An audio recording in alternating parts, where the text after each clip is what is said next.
lost her home, her past, and everything she owned. But what she found in the ashes could change the course of her life forever. This isn't just a story of survival.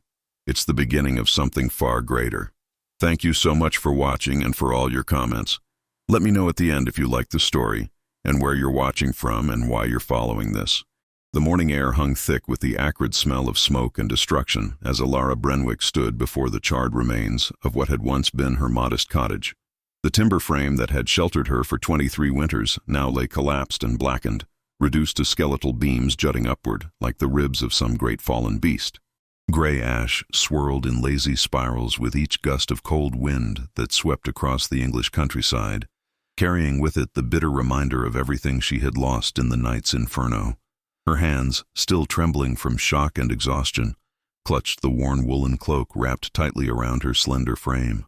The fabric, dyed a deep burgundy color that had long since faded to a dusty rose, was all that remained of her possessions beyond the simple linen dress she wore beneath it. The dress itself bore scorch marks along the hem where embers had caught the fabric during her desperate escape from the flames. Her long auburn hair, usually braided and pinned beneath a simple cloth cap, now hung loose and disheveled around her shoulders, streaked with soot and smelling of smoke. Alara's striking features were drawn with exhaustion and grief. Her emerald green eyes, which normally sparkled with determination and intelligence, were now rimmed red from tears and smoke. High cheekbones and a delicate jaw gave her face an aristocratic quality that seemed at odds with her station as a peasant woman, a fact that had caused whispers among the village folk for as long as she could remember. Her skin, though tanned from years of working in the fields and tending her small garden, possessed an unusual smoothness that made her stand out among the other women of the lower villages. The fire had started sometime after midnight. Alara had awakened to the sound of crackling flames and the oppressive heat already filling her small home. She remembered the panic that had seized her chest, the desperate scramble through choking smoke to reach the door, the way her lungs had burned with each gasping breath. She had barely escaped with her life, stumbling out into the cold night air while her neighbors gathered with buckets of water from the nearby stream, their efforts ultimately futile against the hungry flames that consumed everything she owned. Now, as dawn broke over the rolling hills of the English countryside, painting the sky in shades of pale gold and soft pink, Alara stood alone among the ruins. The other villagers had returned to their own homes with the coming of daylight, offering words of sympathy and promises of aid that she knew would amount to little more than charitable gestures. In these harsh times, with winter approaching and the harvest barely sufficient to sustain each family, there was little anyone could spare for a woman who had lost everything. She stepped carefully through the debris, her worn leather boots crunching on charred wood and broken pottery. The heat from the fire still radiated from some of the larger timbers, forcing her to navigate with care. Everything was destroyed beyond recognition. The simple wooden table where she had taken her meals was reduced to ash. The spinning wheel her mother had left her, the only inheritance she possessed, was now nothing more than twisted metal and cinders. The small collection of herbs she had dried from her garden, which she sold at the market to supplement her meager income, had been incinerated along with everything else. Alara felt tears threatening to fall again, but she forced them back. Crying would accomplish nothing. She needed to think, to plan, to figure out how she would survive the coming winter without shelter, without food stores, without the tools necessary to earn her living. The lord who owned these lands, Baron Aldrich Thornfield, was not known for his charity toward peasants who could not pay their rents or work their plots. If she could not rebuild and plant come spring, she would be cast off his lands, forced to wander as a beggar or worse. As she picked her way through what had once been the corner where her sleeping pallet had rested, something caught her eye, a glint of metal among the ashes, reflecting the early morning sunlight. Curious despite her despair, Alara knelt down, ignoring the heat that still rose from the ground. She brushed away layers of fine gray ash with her bare hands, uncovering something that made her breath catch in her throat. It was a crown. Not the elaborate, jewel-encrusted creation she had seen depicted in the tapestries at the village church, but a crown nonetheless. Fashioned from what appeared to be gold, it was surprisingly simple in design, yet possessed an undeniable elegance. The metal formed a circlet studded with small uniform points that rose like flames around its circumference. What struck Alara most forcefully was its condition. While everything around it had been reduced to ash and ruin, the crown remained pristine, untouched by the fire that had destroyed her home. No soot marred its surface. No heat had warped its shape. It lay among the devastation as though it had simply been placed there, gleaming and perfect. Her hands hesitated before touching it. How could such a thing be here, in her simple cottage? She had never seen it before, never known of its existence. Had it been hidden beneath the floorboards? But the floor was completely consumed, burned away to reveal the packed earth below. There was nowhere it could have been concealed that would have survived the fire's fury. And yet here it was, impossible to ignore, impossible to explain. Alara reached out slowly, her fingers trembling as they made contact with the cool metal. The crown was surprisingly light as she lifted it from its bed of ashes. She turned it over in her hands, examining it closely in the growing daylight. The craftsmanship was exquisite, far beyond anything the local smiths could produce. The gold was pure and unblemished, worked with a skill that spoke of royal workshops and master artisans. Along the interior band she noticed markings, symbols that she could not read. She had never learned letters, as such education was far beyond the reach of someone of her station. Questions tumbled through her mind, each more bewildering than the last. Where had this crown come from? Why had it been in her cottage? How had it survived when everything else had been destroyed? The impossibility of its survival gnawed at her, challenging everything she understood about the world. Fire consumed everything in its path. She had seen it reduce solid oak beams to powder, melt iron tools into shapeless lumps. Yet this crown of gold showed not even the slightest mark from the flames that had raged around it.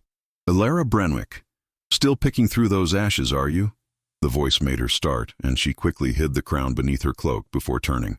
Old William, one of the village elders, was making his way across the field toward her cottage ruins. He leaned heavily on a walking staff, his back bent with age and hard labor. His face, weathered and lined like cracked leather, bore an expression of sympathy that seemed genuine enough. "Master William," Alara greeted him, rising to her feet and brushing ash from her dress with her free hand while keeping the crown concealed with the other. "I was hoping to find something that might have survived. Some tool, perhaps, or kitchen implements I could salvage." The old man shook his head slowly as he surveyed the destruction. "A terrible thing, this fire. Terrible indeed. I've seen many such blazes in my years, but they never get easier to witness. To lose everything in a single night." He turned his rheumy eyes toward her, and she saw genuine concern in their depths. "What will you do now, child? Winter comes soon, and you have no shelter, no stores put by." Alara swallowed hard, fighting down the fear that threatened to overwhelm her. "I will manage somehow. Perhaps I can find work in the manor house. Lady Thornfield sometimes needs additional servants, I've heard." William's expression grew troubled. "You would do well to stay away from the manor, girl. There are dark rumors about that place these days. Baron Aldrich grows more tyrannical with each passing season, and his son, Lord Garrett, is said to be even worse. They say he takes pleasure in the suffering of those beneath him." The old man paused, seeming to choose his next words carefully. "A young woman as comely as yourself would be wise to avoid attracting the attention of such men." A chill ran down Alara's spine that had nothing to do with the morning air. She had heard whispers about Lord Garrett Thornfield, the Baron's eldest son and heir, tales of his cruelty, his temper, his treatment of the peasant women who worked in the manor. But she had also heard other things, contradictory things that painted a different picture. Some said he was handsome beyond measure, tall and powerfully built, with dark hair and eyes the color of storm clouds. Others claimed he was not the monster his reputation suggested, but rather a man trapped by duty and his father's expectations. "I appreciate your concern, Master William," Alara said carefully, "but I must find some way to survive. If that means seeking employment at the manor, then so be it. I have no other options available to me." The old man sighed deeply. "Pride and desperation make for dangerous companions, child, but I can see you've made up your mind. Just promise me you'll be careful. Keep your wits about you and trust no one within those walls." He reached into the pouch at his belt and produced a small wrapped package. "Here. It's not much, but it's a bit of bread and cheese from my own table. You'll need your strength for whatever comes next." Alara accepted the offering with genuine gratitude, her eyes stinging with fresh tears at the kindness. "Thank you, Master William. Your generosity will not be forgotten." As the old man turned to make his slow way back toward the village, Ilara unwrapped the package and forced herself to eat despite having no appetite. The bread was coarse and dark, the cheese sharp and crumbly, but both tasted like a feast to her empty stomach. She had not eaten since the previous day's midday meal, and her body needed fuel if she was to face whatever challenges lay ahead. When she had finished eating, she carefully wrapped the remaining food and tucked it into the inner pocket of her cloak, next to the mysterious crown. The weight of the gold against her side was both comforting and terrifying. She knew she should report its discovery to someone in authority, perhaps the village priest or even Baron Aldrich himself. Surely such a valuable object belonged to someone of importance, someone who would be searching for it, and yet something held her back, some instinct she could not name that whispered she should keep this secret close. The sun had fully risen now, burning away the morning mist that had clung to the low-lying areas of the countryside. Ilara could see the manor house in the distance, perched on a rise that overlooked the valley. It was a massive structure of gray stone, with towers rising at each corner and walls that had stood for generations. Smoke rose from its many chimneys, speaking of warmth and comfort that seemed impossibly distant from her current circumstances. She made her decision. She would go to the manor and seek an audience with the chamberlain, the man responsible for hiring and managing the household servants. If she could secure a position, any position, she would at least have food and shelter while she figured out what to do about the crown and the mystery of its appearance in her ruined cottage. It was a risk, given the warning she had received, but it was also her best hope for survival. Ilara took a final look at the ruins of her home, committing the scene to memory. This had been her sanctuary, the place where she had lived and worked and dreamed of a better future. Now it was gone, reduced to ashes and broken memories, but she was still alive, and where there was life, there was hope. She had survived the fire. She would survive whatever came next. The walk to the manor would take perhaps an hour on foot, following the well-worn path that connected the village to the Baron's estate. Ilara pulled her cloak more tightly around herself, feeling the weight of the crown against her side, and set off across the fields. The morning air was crisp and cold, carrying the scent of turning leaves and approaching winter. Above her, clouds were beginning to gather, promising rain before nightfall. As she walked, her mind turned over the puzzle of the crown again and again. The more she thought about it, the stranger it seemed. The timing of its discovery felt significant somehow, as though the fire had been meant to happen, meant to clear away everything else so that she would find this object. But that was nonsense, surely. Fires were common enough in villages where homes were built primarily of wood and thatch, where cooking fires burned constantly and a single spark could spell disaster. There was nothing mystical or fated about the destruction of her cottage. And yet the crown itself defied all rational explanation. Gold melted at high temperatures, she knew that much. She had seen the village smith at work often enough to understand how metal behaved when subjected to intense heat. This crown should have melted, warped, been damaged in some way by the inferno that had consumed everything around it.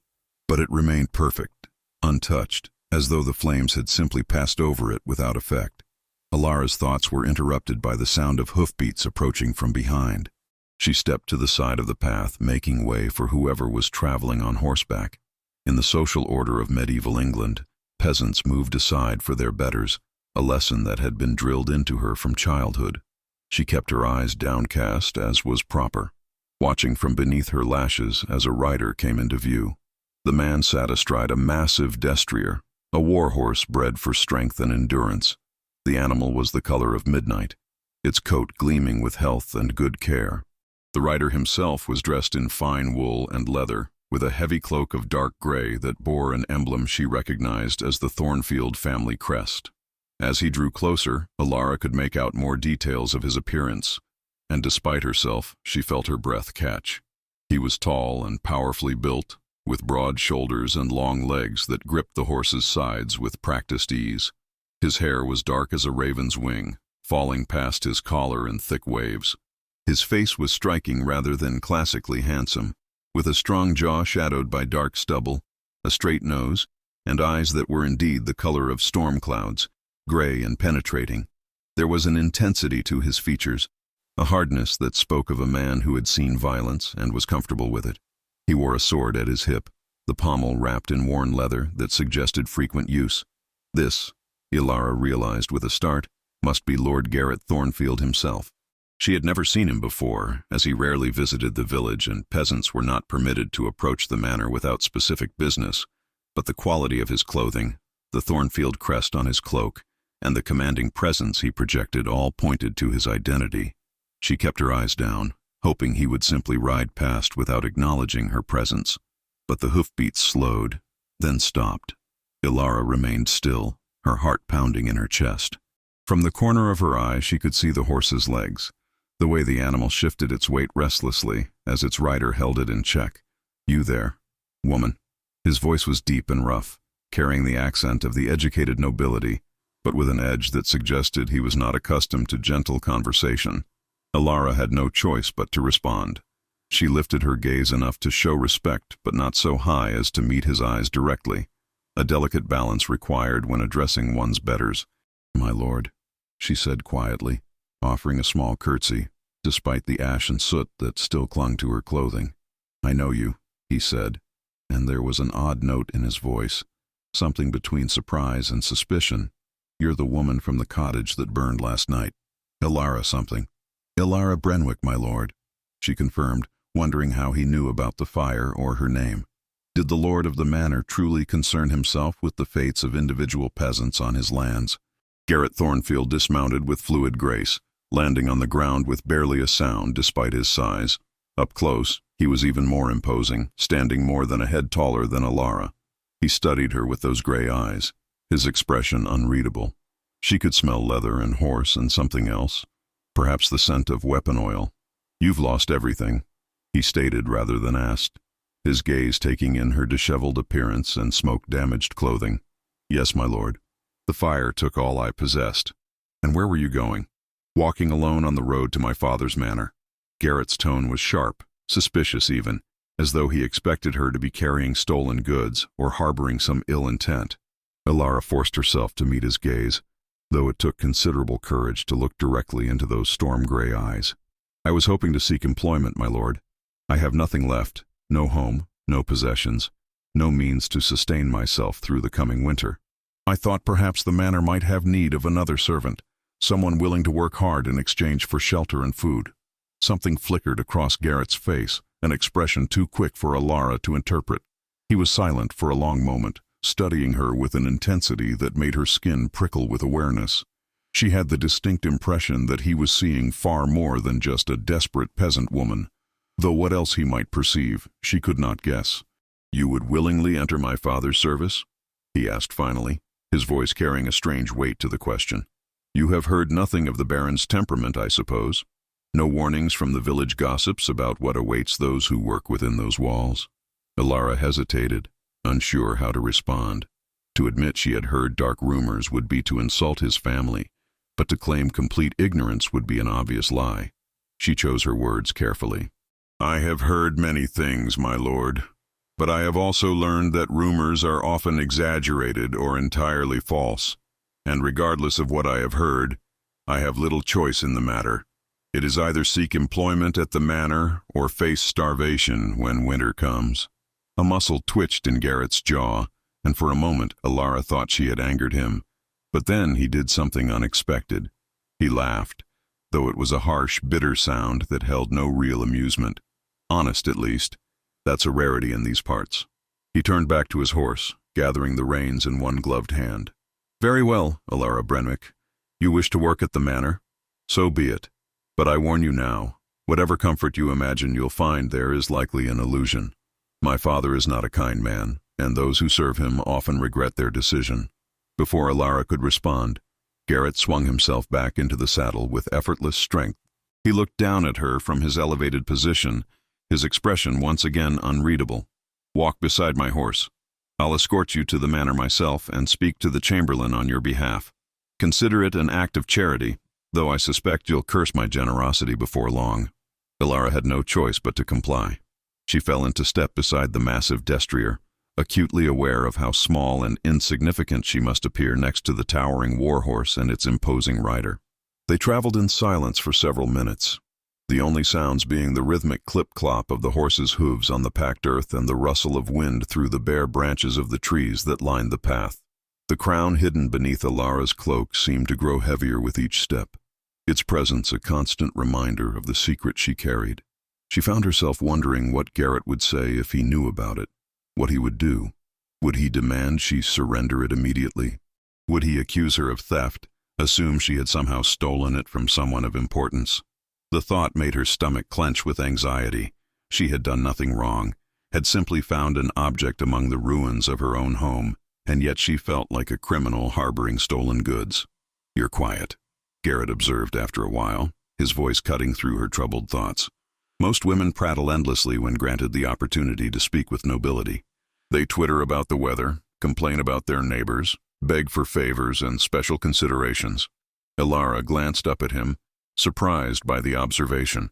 "I have nothing to prattle about, my lord, and I have already asked for the only favor I need: employment. To press for more would be presumptuous." "Presumptuous," Garrett repeated, and this time there was a hint of genuine amusement in his tone. "An interesting word choice for a peasant woman. Tell me, Alara Brenwick, where did you learn to speak so well? Your accent is not that of the common folk who work my father's lands." The question caught Alara off guard. She had never given much thought to how she spoke, had never considered that her manner of expression might be unusual for someone of her station. "My mother taught me," she said slowly, reaching back into memories that were hazy with time and grief. "She died when I was 12 winters old, but before that, she insisted I learn to speak properly. She said that the way a person uses words reveals much about their character and intelligence, regardless of their birth. Your mother sounds like she was an unusual woman." "She was," Alara agreed quietly. "I never knew my father. My mother never spoke of him, and I learned early not to ask. But she was different from the other village women, more refined somehow, more educated. The others whispered about her, speculated about where she had come from and why she lived alone with a child and no husband. But she never explained, and after she died, I was left with only questions and no answers." Garrett was silent for a moment, and when Alara dared to look up at him again, she found him watching her with an expression that might have been curiosity or might have been suspicion. "And you've lived in that cottage ever since? Alone, all these years?" "Yes, my lord.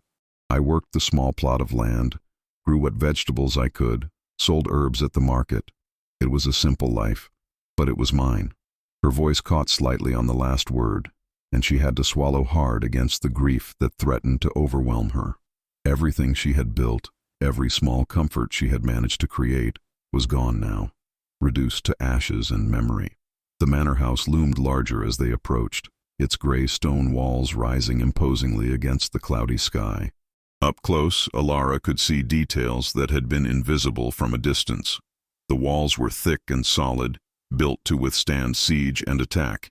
Arrow slits dotted the towers at regular intervals, and the main gate was reinforced with iron bands that spoke of both wealth and caution.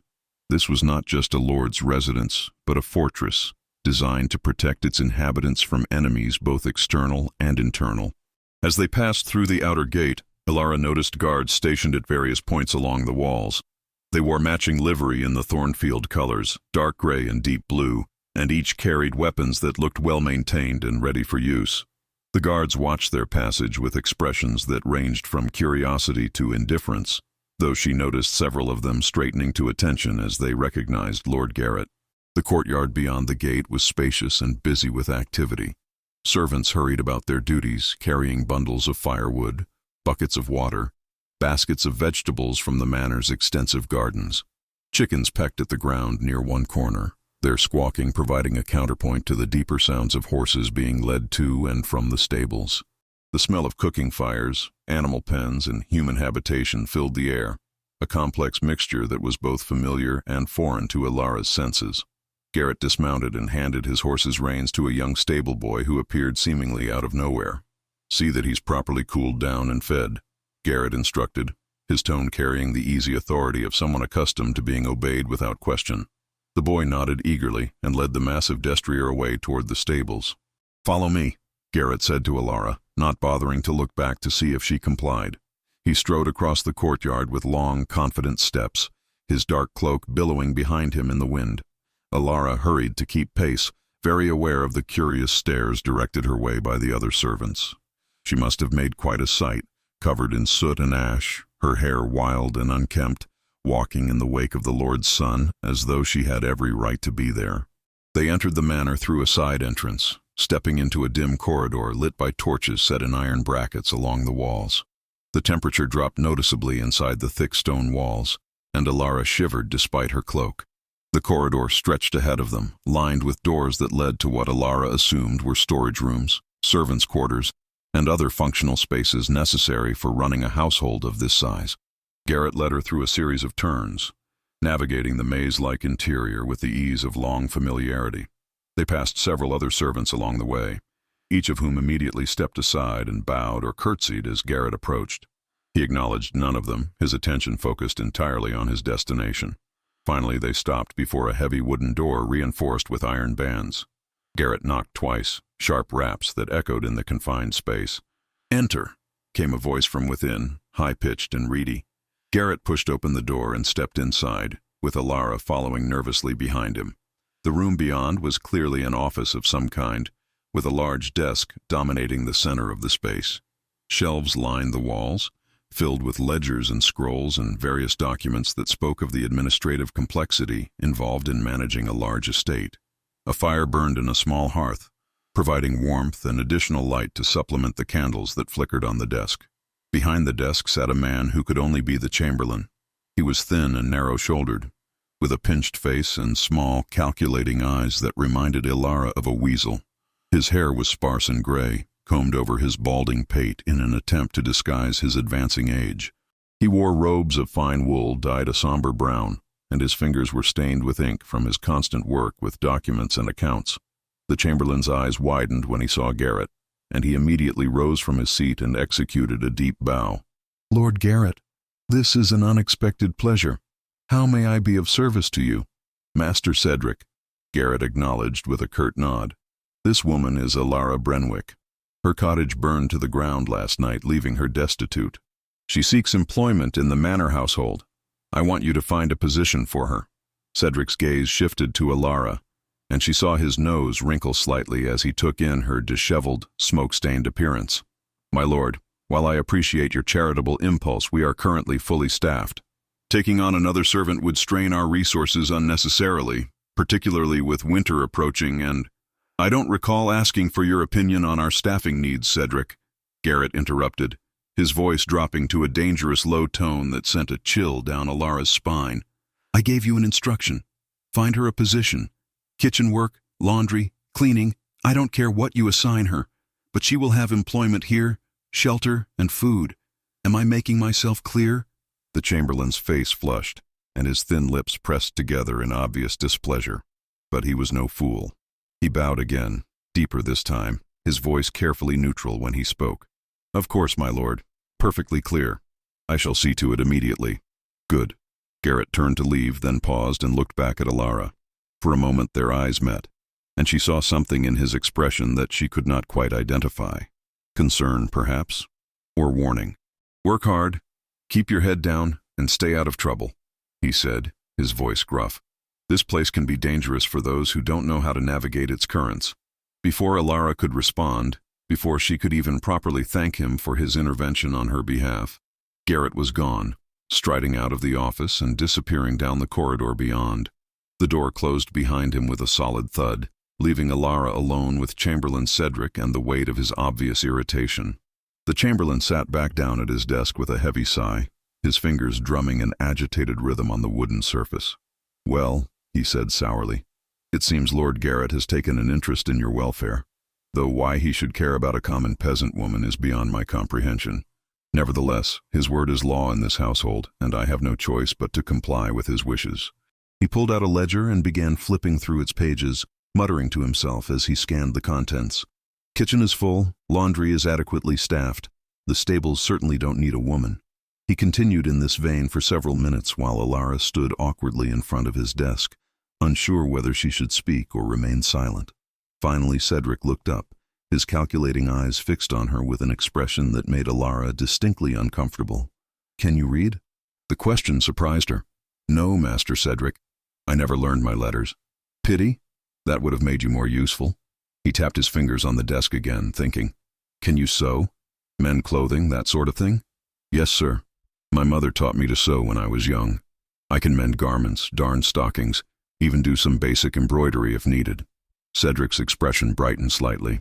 Well, that's something at least.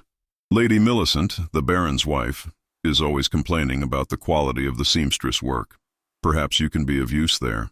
He made a notation in his ledger with a quill pen, the scratching sound loud in the quiet office. You'll be assigned to Lady Millicent's personal service. You'll mend her clothing and that of her ladies-in-waiting, help with the household linens, and perform whatever other tasks she deems necessary. Your quarters will be in the servants' wing, shared with 3 other women. Meals are provided twice daily in the servants' hall. You'll be expected to rise before dawn and work until your tasks are complete, which may be well after dark depending on the needs of the household. He looked up at her again, his expression stern. The wages are minimal, a few coppers per month, barely enough to buy yourself a new pair of shoes should you need them. But you'll have a roof over your head and food in your belly, which is more than you had this morning. Do you accept these terms? Elara didn't hesitate. Yes, Master Cedric. I accept, and I'm grateful for the opportunity. Cedric didn't look like he believed her gratitude was genuine, but he didn't challenge her statement. Instead, he rose from his desk and walked to the door, opening it and calling out into the corridor. Martha, come here. I have need of you. A few moments later, a plump, middle-aged woman appeared in the doorway.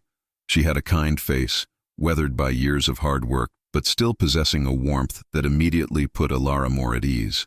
Her graying hair was covered by a simple cloth cap, and she wore the plain wool dress and apron that seemed to be standard attire for the female servants. Yes, Master Cedric? Martha asked, her voice pleasant and unhurried. This is Elara Brenwick. She's been assigned to Lady Millicent's service as a seamstress. Show her to the servants' quarters, get her cleaned up and into proper clothing, then take her to meet Lady Millicent. And Martha, make sure she understands the rules of the household. I don't want Lord Garrett's charity case causing problems because she doesn't know how things work here. Martha's eyes flickered with something that might have been sympathy as she looked at Elara. Of course, Master Cedric.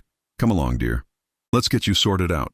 Elara followed Martha out of the Chamberlain's office, relief flooding through her as they left Cedric's presence behind. Martha led her through more corridors, up a narrow staircase, and finally into a small but clean room that contained 4 narrow beds, a few storage chests, and little else in the way of furnishings. This will be your quarters, Martha explained, gesturing around the sparse space. You'll share it with Anne, Beatrice, and myself. We're all in Lady Millicent's service in various capacities.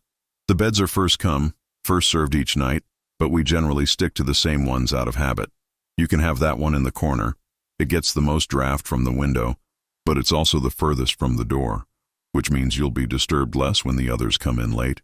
Martha walked to one of the storage chests and began rummaging through its contents, pulling out various items of clothing. You're about the same size as Anne, perhaps a bit taller. These should fit well enough. She laid out a simple wool dress in a dark gray color, a clean linen shift, woolen stockings, and a fresh apron. There's a wash basin in the corner with clean water. You'll want to scrub that soot off before you meet Lady Millicent. She's particular about cleanliness, among other things. Elara accepted the clothing gratefully, her fingers running over the coarse but clean fabric. Thank you, Martha. You're very kind. The older woman waved away the thanks with a gentle smile. We all need help sometimes, dear. And despite what Master Cedric might think, most of us here try to look after one another. Life in service is hard enough without making enemies of your fellow servants. She moved toward the door, pausing on the threshold. I'll give you some privacy to wash and change. Take your time and do a thorough job of it. When you're ready, come find me in the corridor outside. I'll be waiting to take you to Lady Millicent. When Martha had gone, closing the door softly behind her, Elara finally allowed herself to relax slightly. She set down her cloak carefully, very aware of the crown still hidden within its folds. She would need to find a better hiding place for it, somewhere secure where the other servants wouldn't accidentally discover it while going about their daily routines. But for now, it would have to remain in her cloak, which she could keep with her personal belongings in the storage chest assigned to her bed. She moved to the wash basin and began the process of cleaning herself. The water was cold, but it felt wonderful against her soot-stained skin. She scrubbed her face, her neck, her arms, watching as the water in the basin turned gray with ash and grime. When she was satisfied that she had removed as much of the fire's evidence as possible, She stripped out of her ruined dress and shift, replacing them with the clean garments Martha had provided. The new dress fit reasonably well, though it was slightly loose in the shoulders and a bit short at the ankles. The fabric was rough against her skin, the kind of practical, hard-wearing wool that could withstand constant washing and years of use. The apron was simple white linen, tied at the waist with sturdy strings. Ilara braided her long auburn hair and pinned it up beneath a clean cloth cap, the way she had seen the other servants wearing theirs. When she looked at her reflection in the small, cloudy mirror that hung on the wall, she barely recognized herself. Gone was the independent peasant woman who had owned her own cottage and worked her own land. In her place stood a servant, indistinguishable from countless others who labored in manor houses across England. The transformation was both disheartening and necessary. This was her new reality, at least for now. Before leaving the room, Ilara carefully folded her old cloak and placed it at the bottom of the storage chest assigned to her bed. The crown, still wrapped within the fabric, settled with a soft weight that seemed heavier than its actual mass. She covered it with the ruined dress and shift, creating layers of concealment that would hopefully keep her secret safe. Then she closed the chest and turned away, forcing herself not to think about the mystery hidden within. Martha was waiting in the corridor as promised, her expression approving as she took in Ilara's transformed appearance. "Much better. You clean up nicely, dear. Now come along and I'll explain some things about the household as we walk. Pay close attention because I won't repeat myself, and making mistakes in front of Lady Millicent would be most unwise." As they walked through the manor's corridors, Martha provided a steady stream of information about the household hierarchy, the daily routines, and the various personalities that Ilara would need to navigate carefully. Baron Aldrich is the master of the manor, of course. He's a hard man, quick to anger and slow to forgive. You'll want to avoid his attention at all costs. If you see him coming, make yourself scarce if you can. If you can't, bow low and say nothing unless directly addressed. Ilara listened carefully, committing every detail to memory. And Lady Millicent, the Baron's wife, is complicated, Martha said carefully, choosing her words with obvious deliberation. She comes from a noble family herself, married to Baron Aldrich when she was very young. She's not cruel exactly, but she's exacting in her standards and expects perfection from those who serve her. She has her moods, times when she's pleasant enough and times when nothing anyone does can satisfy her. You'll learn to read the signs and adjust accordingly. They climbed another staircase, this one wider and better lit than the servants' passages Ilara had seen earlier. The walls here were decorated with tapestries depicting hunting scenes and noble gatherings, and the floors were covered with rushes that had been freshly laid. This was clearly a part of the manor reserved for the family and their noble guests, a world away from the sparse, functional spaces where the servants lived and worked. "What about Lord Garrett?" Ilara asked, unable to keep the question from escaping. "What should I know about him?" Martha's expression became guarded, and she lowered her voice despite the fact that they were alone in the corridor. "Lord Garrett is difficult to understand. Some say he's as cruel as his father. Others claim he's nothing like the Baron at all. What I can tell you is that he's a skilled warrior, trained in combat since he was a boy. He leads the Baron's men-at-arms and has fought in several battles. He has a reputation for being harsh but fair with the soldiers under his command." She paused, seeming to consider how much more to say. "There are rumors, of course. There are always rumors in a place like this. Some say Lord Garrett despises his father and wishes things were different here. Others claim he's biding his time, waiting to inherit so he can be even worse than Baron Aldrich. I don't know which stories are true, if any. What I do know is that he rarely involves himself in household matters, preferring to spend his time training with the soldiers or riding the estate's borders. The fact that he personally escorted you here and demanded you be given employment is unusual, to say the least." Before Ilara could ask what Martha meant by that, they arrived at a large, ornately carved door. Martha knocked gently, 3 soft raps that seemed to be some kind of signal. A voice from within called out permission to enter, and Martha opened the door, gesturing for Ilara to follow. The chamber beyond was unlike anything Ilara had ever seen. It was spacious and beautifully appointed, with tapestries covering the stone walls to provide both decoration and insulation against the cold.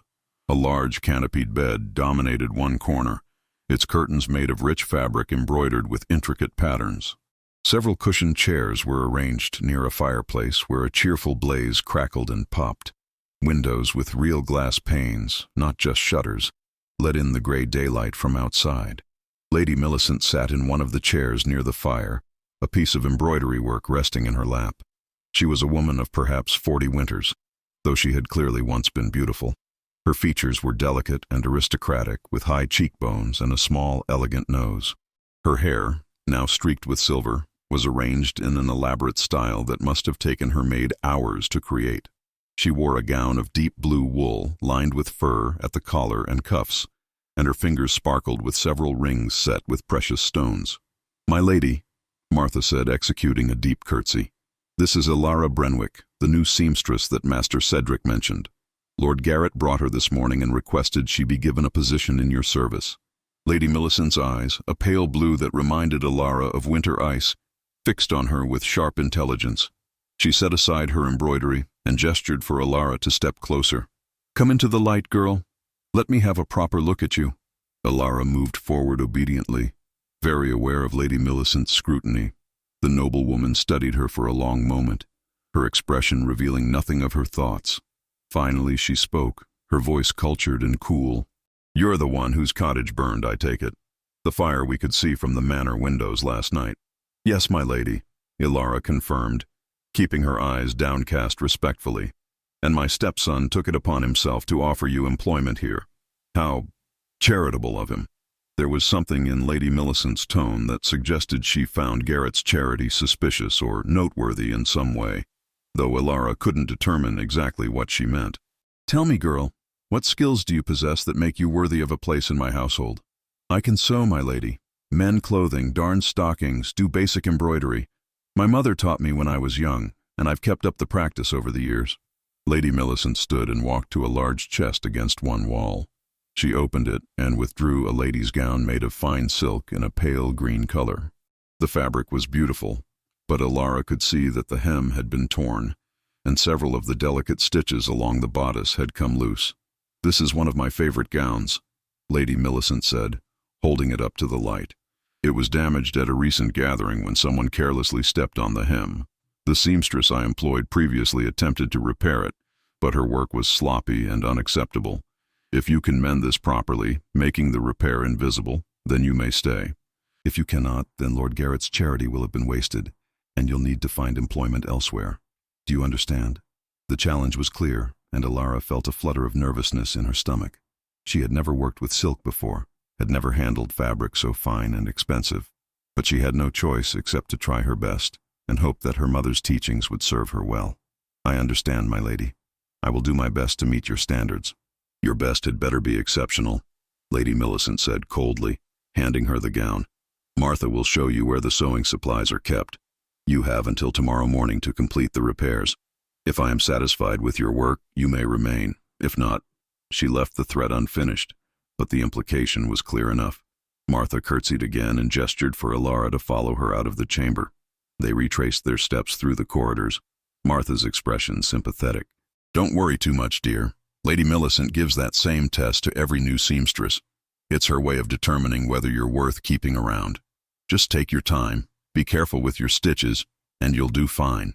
They descended to a lower level of the manor, entering a large room that was clearly dedicated to household textile work. Several women sat at various stations, some spinning thread, others working looms, still others bent over sewing projects of various kinds. The room was well lit by large windows and warmed by a central fireplace. The air smelled of wool and dye and the particular mustiness of stored fabric. Martha led Ilara to a corner workspace that had a small table, a cushioned stool, and good light from a nearby window. "This can be your station when you're working on Lady Millicent's projects. The sewing supplies are in those chests over there. Needles, thread, scissors, everything you'll need. The other women here are Anne and Beatrice, whom you'll be sharing quarters with, along with several others who work in different parts of the household. They're mostly friendly enough, though I'd advise you to be cautious about what you share with them. Gossip spreads quickly in a place like this, and loose tongues can cause trouble." Ilara nodded her understanding and carefully laid out Lady Millicent's gown on the table. The damage was worse than it had appeared at first glance. The torn hem would need to be completely restitched, matching the original work exactly. The loose bodice stitches would require even more delicate work, as any irregularity would be immediately visible against the smooth silk. Martha patted her shoulder encouragingly. "I'll leave you to it, dear. If you need anything, just ask one of the other women, and don't skip the midday meal. You'll need your strength, and the food isn't bad, all things considered." When Martha had gone, Ilara settled onto the stool and began examining the gown more closely, planning her approach to the repairs. She was so focused on her work that she didn't notice the other women in the room watching her with curious eyes, whispering among themselves about the new servant who had arrived under such unusual circumstances. Hours passed as Ilara worked, her fingers moving with practiced precision as she carefully removed the damaged stitches and began the painstaking process of replacing them. The silk was slippery and difficult to work with, requiring a delicate touch and constant attention to ensure the stitches remained even and invisible. She lost herself in the rhythm of the work, finding a strange comfort in the familiar motions, despite the unfamiliar surroundings. The light from the windows had faded to a dim gray by the time Ilara finally set down her needle and stretched her aching fingers. She had completed the hem repair and made significant progress on the bodice stitches, though there was still work to be done before the gown would be ready for Lady Millicent's inspection. Her back ached from hunching over the delicate fabric, and her eyes felt strained from the close work in increasingly poor light. "You've got skill, I'll give you that," said a voice from nearby, startling Ilara from her concentration. She looked up to find a young woman about her own age watching her work with appraising eyes. The woman had honey-colored hair and warm brown eyes, and her friendly smile seemed genuine enough. "I'm Anne. Martha mentioned you'd be sharing our quarters. That's some fine stitching you're doing there. Lady Millicent's test piece, I assume." Ilara nodded, carefully folding the gown and setting it aside for the night. "Yes, I have until tomorrow morning to finish the repairs. I hope I can make them meet her standards." Anne laughed, a pleasant sound that held no mockery. "Don't worry over much. Lady Millicent's bark is worse than her bite, at least when it comes to servants who do their work well. She values competence above almost everything else. If you can prove you're capable, she'll treat you fairly enough." She gestured toward the door. "Come on, the evening meal is being served in the servants' hall, and you must be famished. You've been working for hours without a break." Ilara's stomach growled at the mention of food, reminding her that she had eaten nothing since the small portion of bread and cheese old William had given her that morning. She followed Anne out of the sewing room and through a series of corridors that led to a large, crowded hall filled with long wooden tables and benches. Servants of all kinds filled the space: kitchen workers, stable hands, guards, laundresses, and many others whose roles Ilara could not immediately identify. The noise was considerable, a mixture of conversation, laughter, and the clatter of wooden bowls and spoons. The smell of food made Ilara's mouth water despite the simple nature of the fare. Large cauldrons of stew sat on tables at the front of the hall, along with baskets of dark bread and wheels of cheese. Servants helped themselves to generous portions, then found seats wherever they could squeeze in among their fellows. Anne guided Ilara through the crowd, procuring bowls of stew and hunks of bread for both of them, before leading her to a spot at one of the middle tables. Several other women were already seated there, and Anne made quick introductions as they sat down. "This is Ilara, the new seamstress."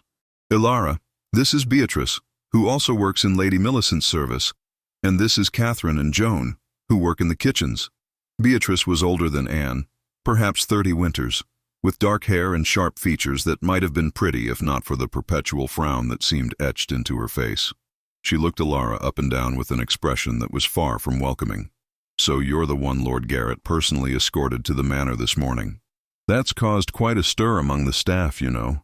It's not every day the Lord's son takes an interest in a common peasant woman." The way Beatrice said it made the statement sound like an accusation, and Ilara felt heat rising to her cheeks. Lord Garrett was simply being charitable. I had lost everything in the fire, and he offered to help me secure employment. There was nothing more to it than that. "Of course not," Beatrice said, though her tone suggested she didn't believe a word of it. "I'm sure his generosity was purely altruistic. It had nothing to do with the fact that you're young and pretty, despite the soot and ash." "Leave her alone, Beatrice," Anne said firmly, her friendly demeanor hardening slightly. "The poor girl has been through enough without you making insinuations. If Lord Garrett wanted to help someone who lost everything in a fire, that speaks well of his character, not poorly of hers."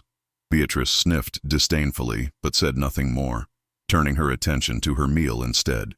The other women at the table seemed content to let the matter drop, and conversation turned to other topics. Complaints about the chamberlain's penny-pinching ways, gossip about a stable hand who had been caught stealing grain, speculation about whether the upcoming winter would be harsh or mild. Ilara ate her stew gratefully, finding it surprisingly flavorful despite its simple ingredients. The bread was coarse but filling, and the cheese had a sharp, pleasant taste that complemented the other food well. As she ate, she listened to the conversations flowing around her, learning more about the manor's complex social dynamics and the various personalities that shaped daily life within its walls. "Is it true what they say about Baron Aldrich?" Ilara asked quietly during a lull in the conversation, directing her question to Anne. "That he's cruel and quick to anger?" Anne's expression became guarded, and she glanced around to make sure no one was paying close attention to their conversation before answering in a low voice. "It's true enough. The Baron has a temper like summer lightning, quick, fierce, and unpredictable. He's been known to have servants whipped for minor infractions, and he shows no mercy to those he believes have wronged him in any way. The best strategy is to stay out of his sight as much as possible, and to perform your duties flawlessly when you cannot avoid his presence." "And what about Lord Garrett?" Ilara pressed, unable to help herself, despite knowing that too many questions might seem suspicious. "Is he truly like his father?" This time it was Catherine, one of the kitchen workers, who answered. She was a plump woman with a kind face and flour perpetually dusting her apron. "Lord Garrett is a mystery, that one. I've worked here for 15 years, and I still can't say I understand him. He's harsh with the soldiers, demanding in his training, but I've never seen him be needlessly cruel. He doesn't strike servants for sport the way his father doesn't take pleasure in others' suffering, but he's also not warm or approachable. He keeps to himself mostly, speaks little, and trusts fewer." Joan, the other kitchen worker, leaned in conspiratorially. "There are those who say Lord Garrett and Baron Aldrich despise each other, that there's some old wound between them that's never healed. The Baron wanted his son to be more like him, ruthless and grasping, but Lord Garrett has always been different. Not soft, mind you, but different. It's caused tension in the family for years." "That's dangerous talk," Beatrice warned, her voice sharp. "Speculating about the family's private affairs can get you dismissed or worse. Best to keep such thoughts to yourself." The conversation shifted again, moving to safer topics, but Ilara's mind continued to turn over what she had learned. Garrett Thornfield was clearly a complicated man, neither wholly good nor wholly bad, shaped by circumstances and expectations that she could only guess at. His intervention on her behalf that morning took on new significance in light of what she now knew. If he truly was at odds with his father, perhaps helping her had been some small act of rebellion, a way to assert his own will against Baron Aldrich's harsh regime. When the meal concluded, Anne offered to show Ilara around the manor's common areas before they retired to their shared quarters for the night. They walked through corridors that Ilara had not yet seen, past the great hall where the Baron and his family took their meals, past the chapel where religious services were held, past armories and storerooms and countless other spaces that made up the complex organism of a functioning medieval manor. "The manor has been in the Thornfield family for generations," Anne explained as they walked. "Baron Aldrich inherited it from his father, who inherited it from his father before him. The family's fortunes have waxed and waned over the years, but they've always maintained their hold on these lands and the villages that surround them.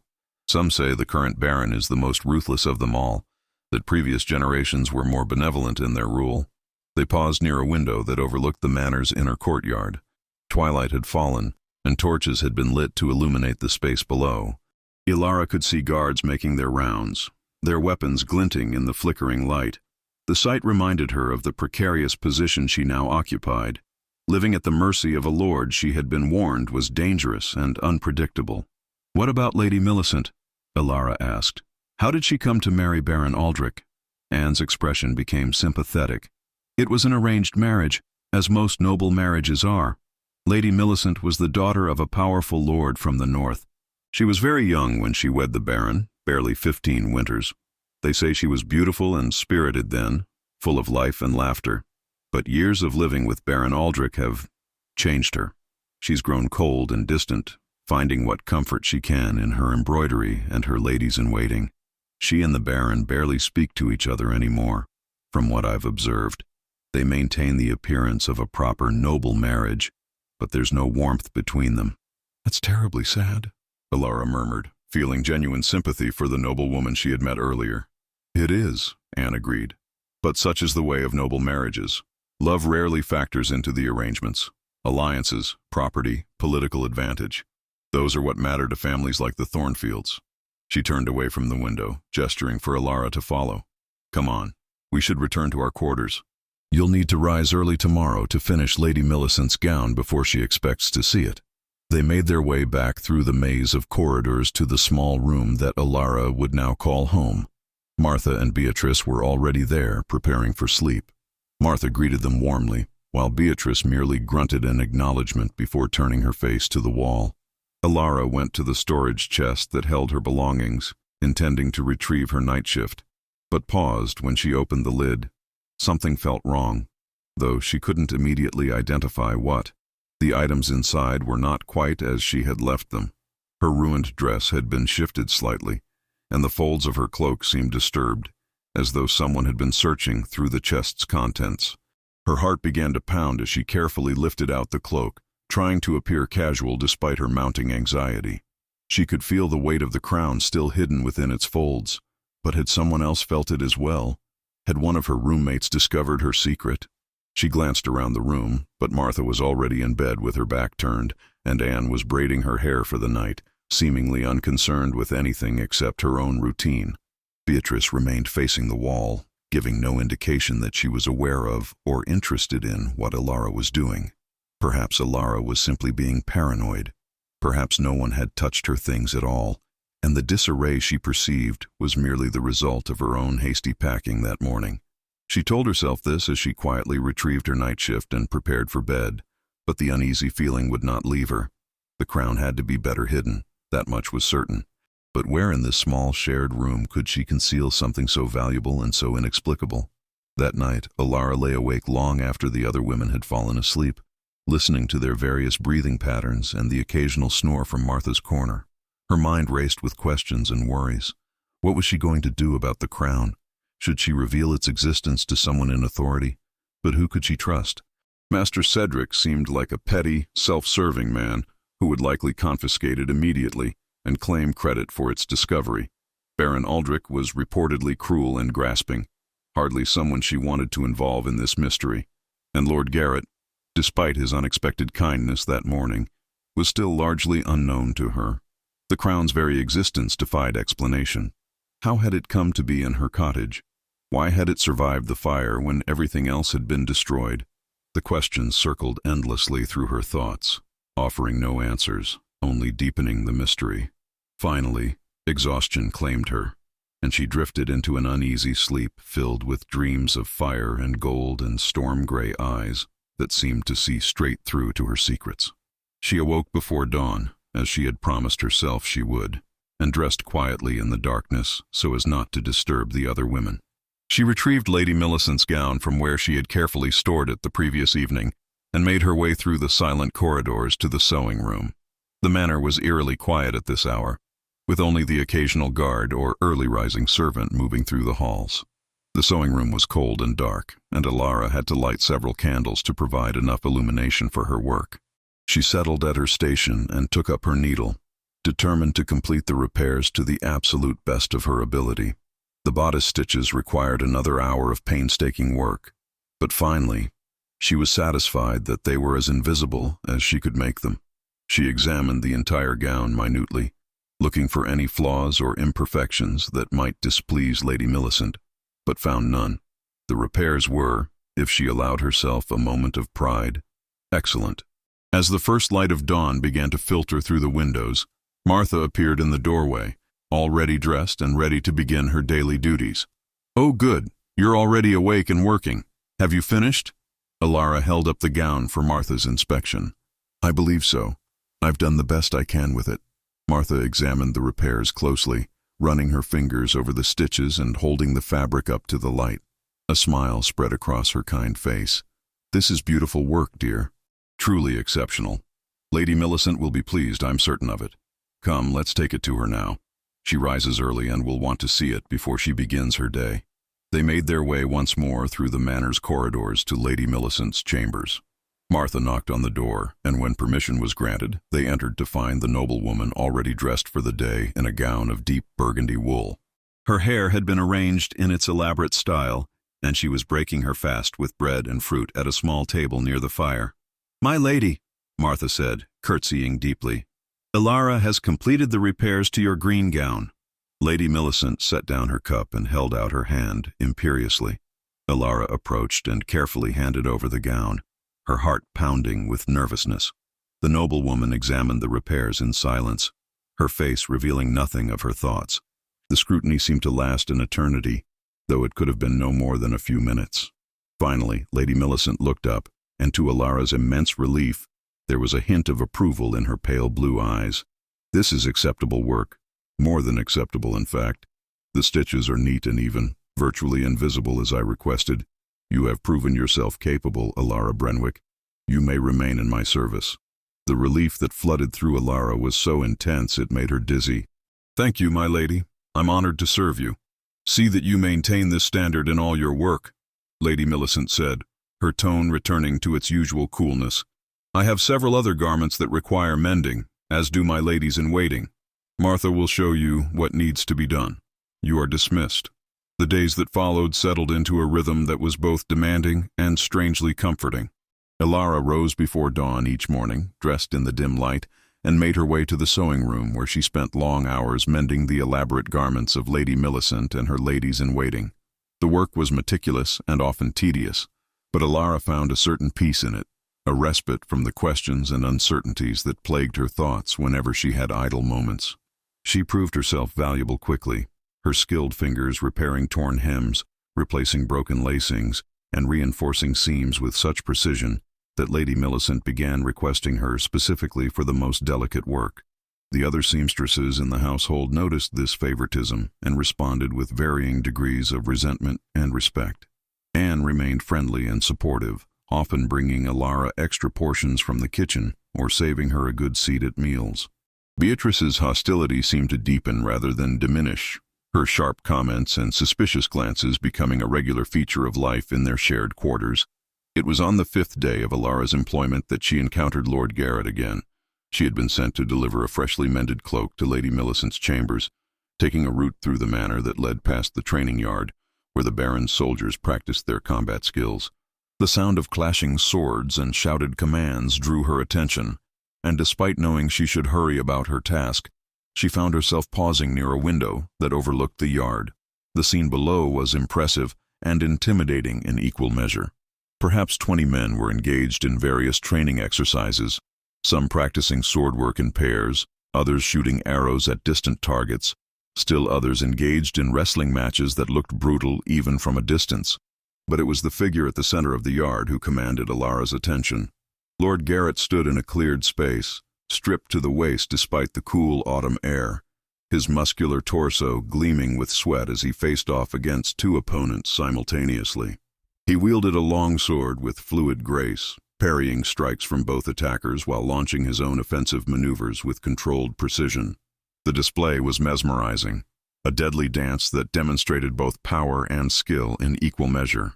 Ilara watched, transfixed, as Garrett disarmed one opponent with a swift twist of his blade, then used the momentum to drive the second man back with a series of aggressive strikes.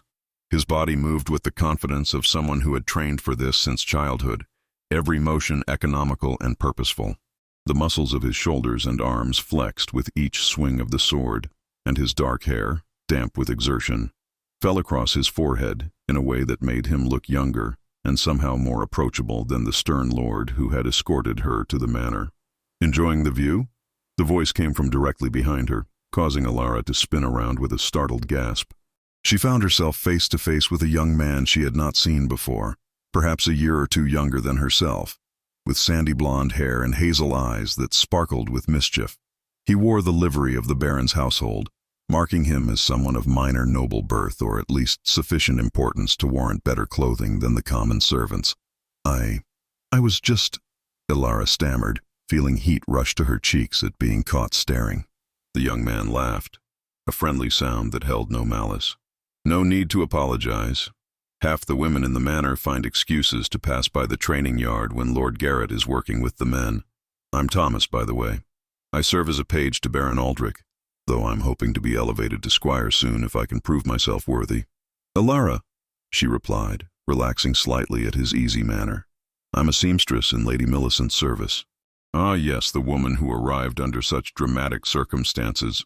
The whole household has been talking about how Lord Garrett personally brought you here and demanded you be given employment. Thomas leaned against the wall, settling in as though he had all the time in the world for conversation. That was quite unusual, you know. Lord Garrett typically avoids involving himself in household affairs. He focuses on military matters and leaves the running of the manor to his father and the chamberlain. Alara felt defensive rising in her chest. He was simply being kind to someone who had lost everything. There was nothing more to it than that. Oh, I'm sure you're right, Thomas said, though his tone suggested he found the situation more interesting than Alara's explanation accounted for.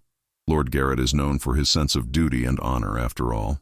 Still, it's curious that he would notice your plight at all, let alone take action to remedy it. He's not typically one to involve himself in the troubles of peasants, regardless of their circumstances. Before Alara could formulate a response, a harsh voice cut through the air from the direction of the training yard. Thomas, stop wasting time chattering with servants and get yourself down here. These weapons need cleaning and oiling, and I'll not have them neglected while you flirt. Thomas winced and pushed away from the wall. That's the master-at-arms, and he's got a temper worse than a wounded bear. I'd better go before he decides to make an example of me. He gave Alara a quick, charming smile. Perhaps we'll talk again sometime. Welcome to the manor, Alara Brenwick. I hope you find your place here more pleasant than you fear. He hurried off toward the training yard, leaving Alara alone in the corridor with her thoughts in turmoil. She forced herself to continue on her errand, delivering the cloak to Lady Millicent's chambers and receiving the noblewoman's curt acknowledgement before returning to the sewing room.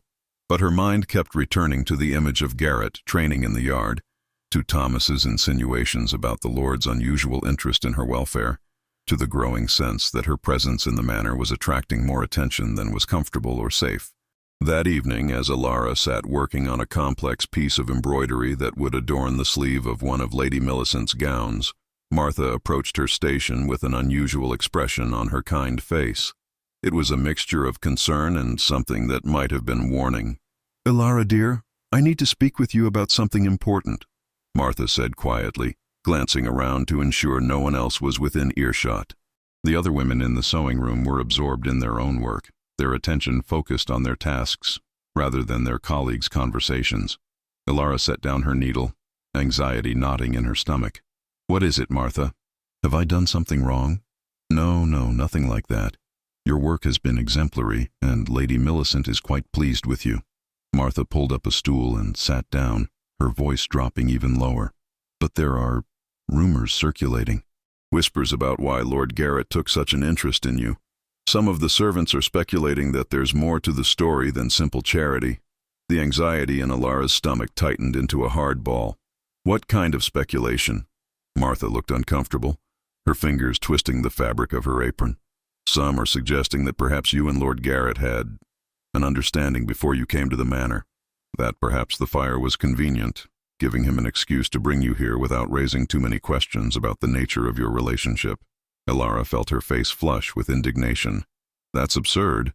I had never even seen Lord Garrett before the morning after the fire. I'd lived my entire life in that cottage without ever crossing paths with him. These rumors are based on nothing but malicious imagination." "I believe you," Martha said quickly, reaching out to pat Alara's hand reassuringly. "I truly do. But the problem is that not everyone will, especially those who enjoy making trouble for others. Beatrice, in particular, has been spreading these whispers, and they're starting to reach ears that could cause you real problems." "What kind of problems?" Alara asked, though she feared she already knew the answer. "Baron Aldrich has very strict rules about improper conduct among his household. If he gets it into his head that you and his son have been carrying on some kind of illicit relationship, he could have you dismissed or worse. And Lady Millicent, despite her current satisfaction with your work, would not tolerate having a woman of questionable virtue serving in her personal household. Your position here is more precarious than you might realize." Alara felt a surge of anger at the unfairness of it all. She had done nothing wrong, had committed no impropriety, And yet here she was, her reputation and livelihood threatened by baseless gossip. What can I do? How do I fight against rumors that have no foundation in truth? Martha considered this for a moment before responding. The best thing you can do is be absolutely beyond reproach in your conduct. Avoid any situation that could be misconstrued or that might give credence to the rumors. Keep your head down, do your work excellently, and give no one any reason to question your character. Eventually, if you provide no fuel for the gossip, it will die down, and people will move on to some other scandal. And what about Lord Garrett? Alara asked. Should I avoid him entirely? What if I encounter him in the corridors or he seeks me out to inquire about how I'm settling in? If you encounter him, be respectful but brief. Do not seek him out for any reason. And if he seeks you out, make sure there are witnesses present. The appearance of propriety is almost as important as propriety itself in a place like this. Martha stood, preparing to return to her own work. I'm telling you this because I've grown fond of you, Alara, and I'd hate to see you lose this position over false accusations. Just be careful, and trust very few people within these walls. After Martha had gone, Alara sat staring at her embroidery without really seeing it, her mind churning with frustration and worry. It seemed that no matter where she turned, new complications arose to threaten the fragile stability she was trying to build. First, the mysterious crown hidden in her quarters, an object whose very existence posed questions she could not answer and risks she did not fully understand. Now, rumors about her relationship with Lord Garrett, accusations that could destroy her reputation and leave her destitute once more. She forced herself to return to her work, finding some solace in the familiar rhythm of needle through fabric. The embroidery began to take shape under her skilled fingers, a pattern of vines and flowers that would complement the rich burgundy fabric of Lady Millicent's gown. As she worked, she made a conscious decision to heed Martha's advice. She would be scrupulously proper in all her conduct, would give no one any reason to question her character or motives. If that meant avoiding Lord Garrett entirely, then so be it, despite the small traitorous part of her that was curious about the complicated man who had shown her unexpected kindness. The following days passed without incident, though Alara remained hyper-aware of the whispers and glances that seemed to follow her through the manor's corridors. She kept to herself as much as possible, speaking only when necessary and focusing all her attention on her work. Her diligence paid off in the form of increasing praise from Lady Millicent, who began entrusting her with more and more delicate projects. It was during this period that Alara finally found a better hiding place for the crown. Late one night, when she was certain the other women in her quarters were deeply asleep, she carefully extracted the crown from its hiding place in her cloak and wrapped it in a piece of spare linen she had set aside for the purpose. Then, with painstaking care, she removed one of the floorboards near her bed, creating a small hollow in the space beneath. The hiding place was not perfect, but it was far better than keeping the crown in her storage chest, where anyone might discover it during a casual search. As she settled the wrapped crown into its new hiding place and replaced the floorboard, Alara felt a small measure of relief. At least this one secret was now better protected, even if she still had no answers about its origin or significance. She lay back down on her narrow bed and stared up at the dark ceiling, wondering if she would ever understand how the crown had come to be in her possession or what she was meant to do with it. Sleep was slow in coming that night, and when it finally claimed her, her dreams were filled with images of fire and gold and a pair of storm-gray eyes that seemed to hold secrets of their own. The next morning brought an unexpected summons. Alara was working in the sewing room, mending a torn petticoat for one of Lady Millicent's ladies-in-waiting, when a young page appeared at the door. "Alara Brenwick, you're to report to Lady Millicent's chambers immediately. She has need of you." Alara set aside her work and followed the page through the corridors, wondering what could have prompted such an urgent summons. When she arrived at Lady Millicent's chambers and was admitted, she found the noblewoman in a state of considerable agitation. Several other ladies-in-waiting were present, all speaking in hushed, excited tones. "Ah, Alara, good," Lady Millicent said when she spotted her. "We have a situation that requires your particular skills. Baron Aldrich has announced that we will be hosting a gathering of neighboring lords and ladies 3 days hence. It will be a significant event, requiring my finest garments and those of my ladies. However, I've discovered that my best gown, the one I had intended to wear for the occasion, has sustained considerable damage. A candle wax spill has stained the bodice, and several of the decorative elements have come loose. I need you to repair it, and I need it done perfectly and quickly." She gestured to a magnificent gown laid out on the bed. It was made of deep crimson silk, embroidered with gold thread in intricate patterns. The bodice was indeed marred by several large wax stains, and Alara could see that numerous small pearls and beads that had been sewn into the decorative elements had come loose or fallen off entirely. "I'll need to remove the wax carefully without damaging the silk," Alara said, examining the gown closely, "and the beadwork will take considerable time to restore properly." 3 days is not much time for such extensive repairs, my lady.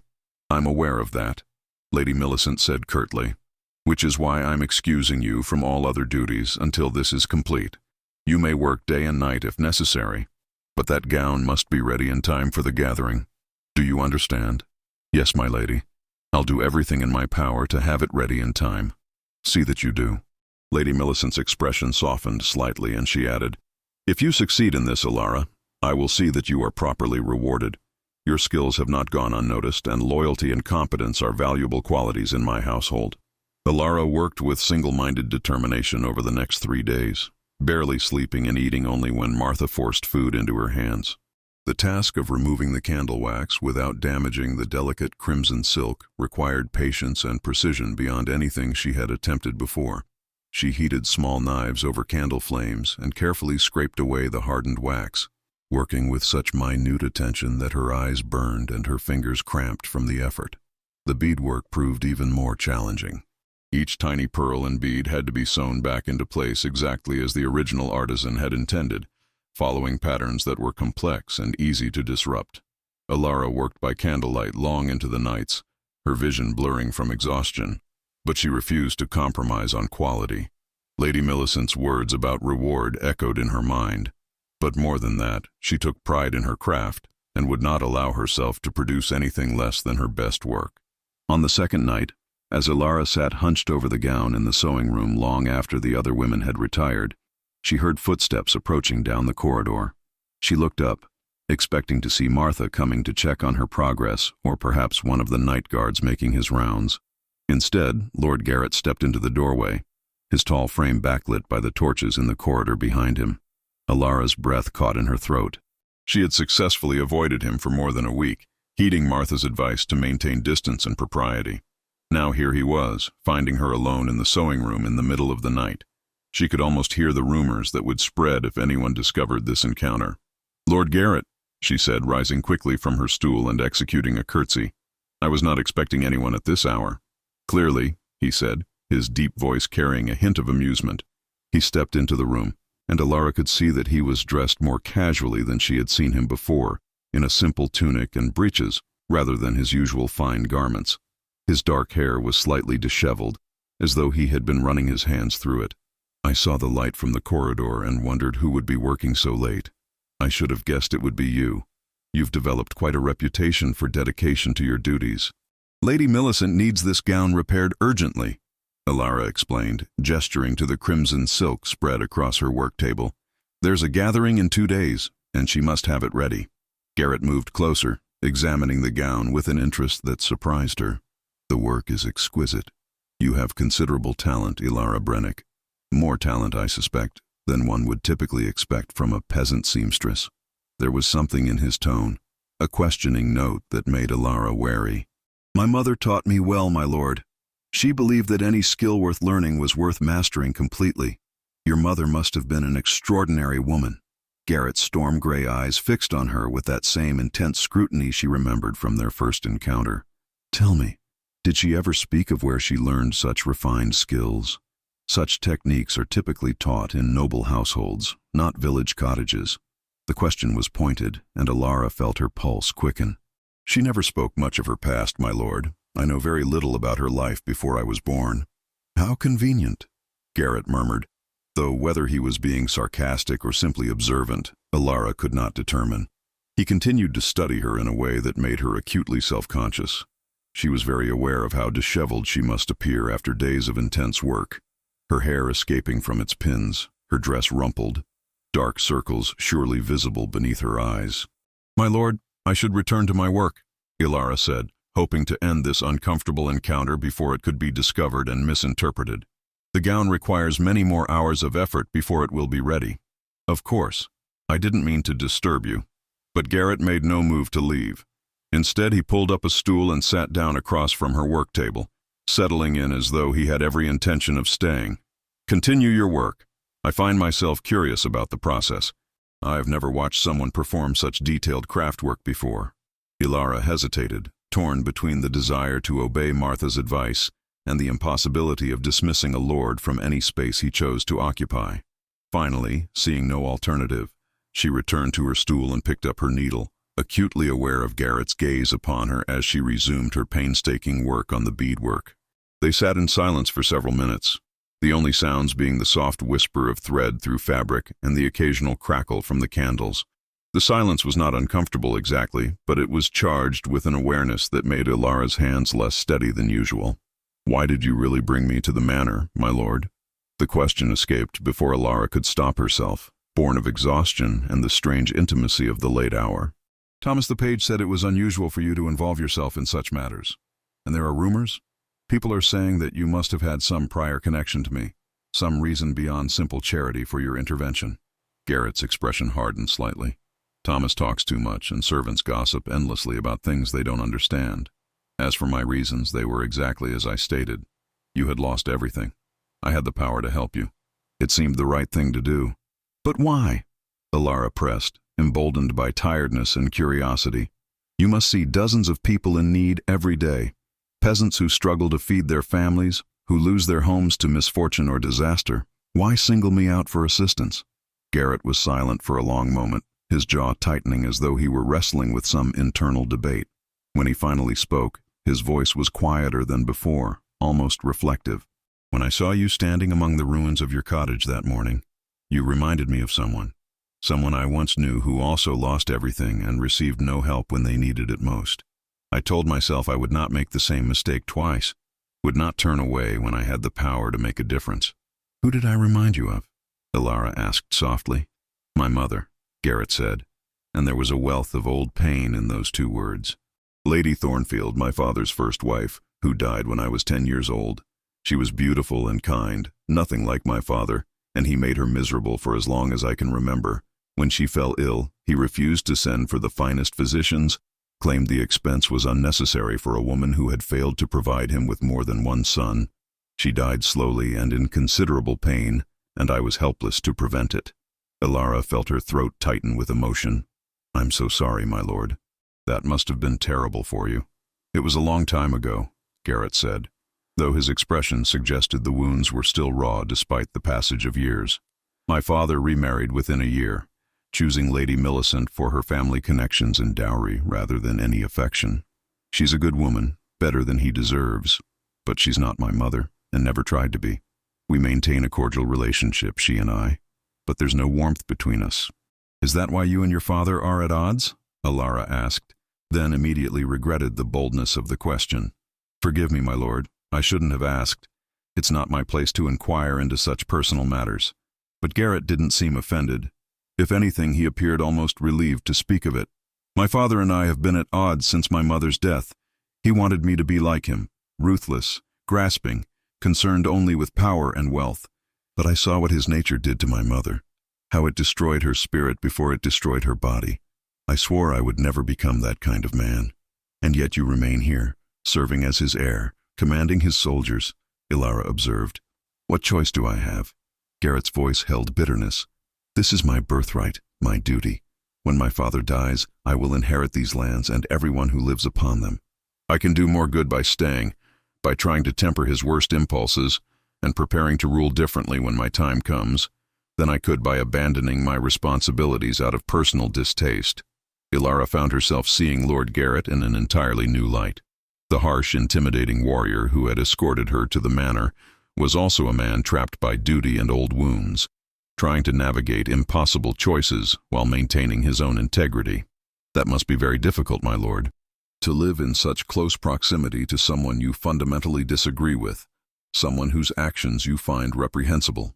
"It is," Garrett admitted, "but difficulty is not an excuse for abandoning one's principles.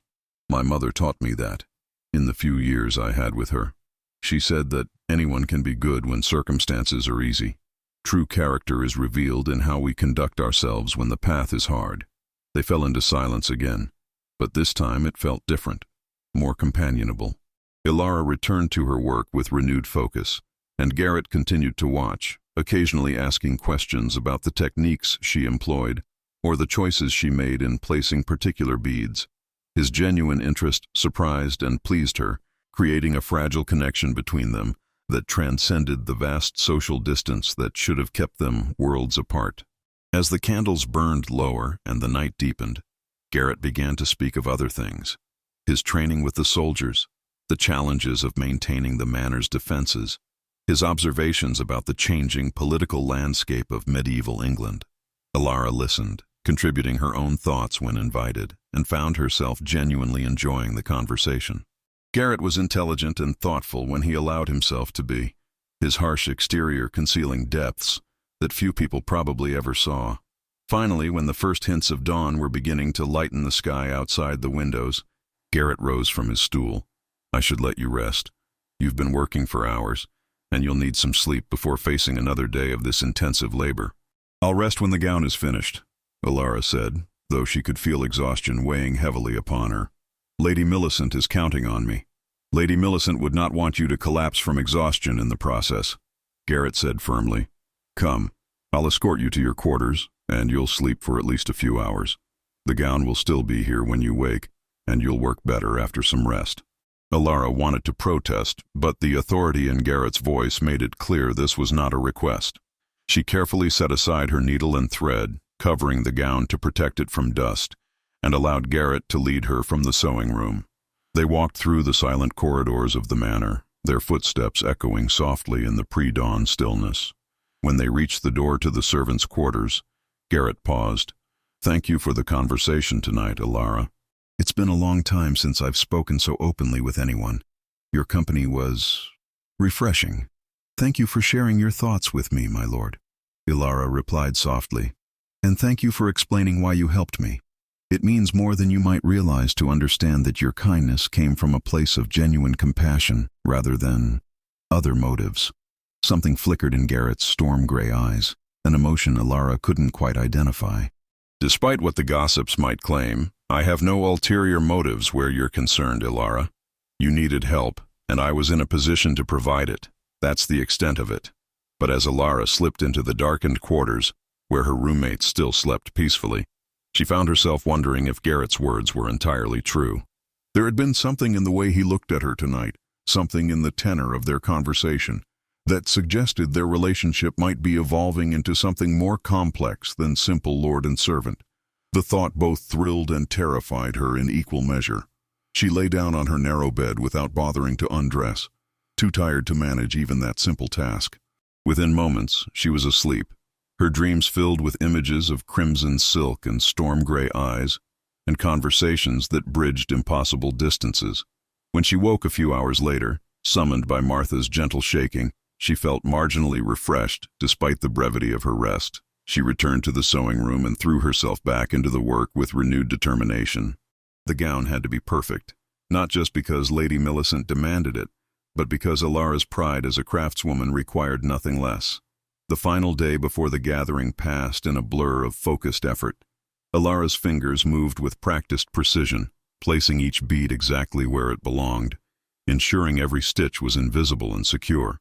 By late afternoon, as the light began to fade from the windows, she stepped back and examined her work with critical eyes. The gown was magnificent. The wax stains had been completely removed, leaving the crimson silk pristine and lustrous. The gold embroidery gleamed in the candlelight, and the restored beadwork sparkled like tiny stars scattered across the fabric. Every repair was invisible, the gown looking exactly as it must have when it was first created by master artisans. Martha appeared in the doorway just as Ilara was carefully folding the gown for transport to Lady Millicent's chambers. "Oh my," she breathed, her eyes wide with admiration. "Ilara, that's absolutely stunning. You've outdone yourself, truly." "I hope Lady Millicent agrees," Ilara said, though she felt quietly confident in the quality of her work. "Will you help me carry it to her chambers? I don't want to risk dropping it or having it damaged on the way." Together, they transported the gown through the manor's corridors, drawing curious stares from other servants who recognized the significance of the crimson silk. When they reached Lady Millicent's chambers and were admitted, they found the noblewoman surrounded by her ladies-in-waiting, all in various stages of preparing for the next day's gathering. Lady Millicent's eyes lit up when she saw the gown, though her expression remained carefully controlled. She took it from Alara's hands and examined it minutely, turning the fabric this way and that in the light, inspecting every inch of the repairs with the eye of someone who knew quality when she saw it. The silence stretched out, and Alara felt her heart pounding with nervous anticipation. Finally, Lady Millicent looked up, and there was unmistakable approval in her pale blue eyes. "This is exceptional work, Alara. Truly exceptional. I can find no fault with any aspect of the repairs. You have proven yourself to be far more skilled than I initially realized."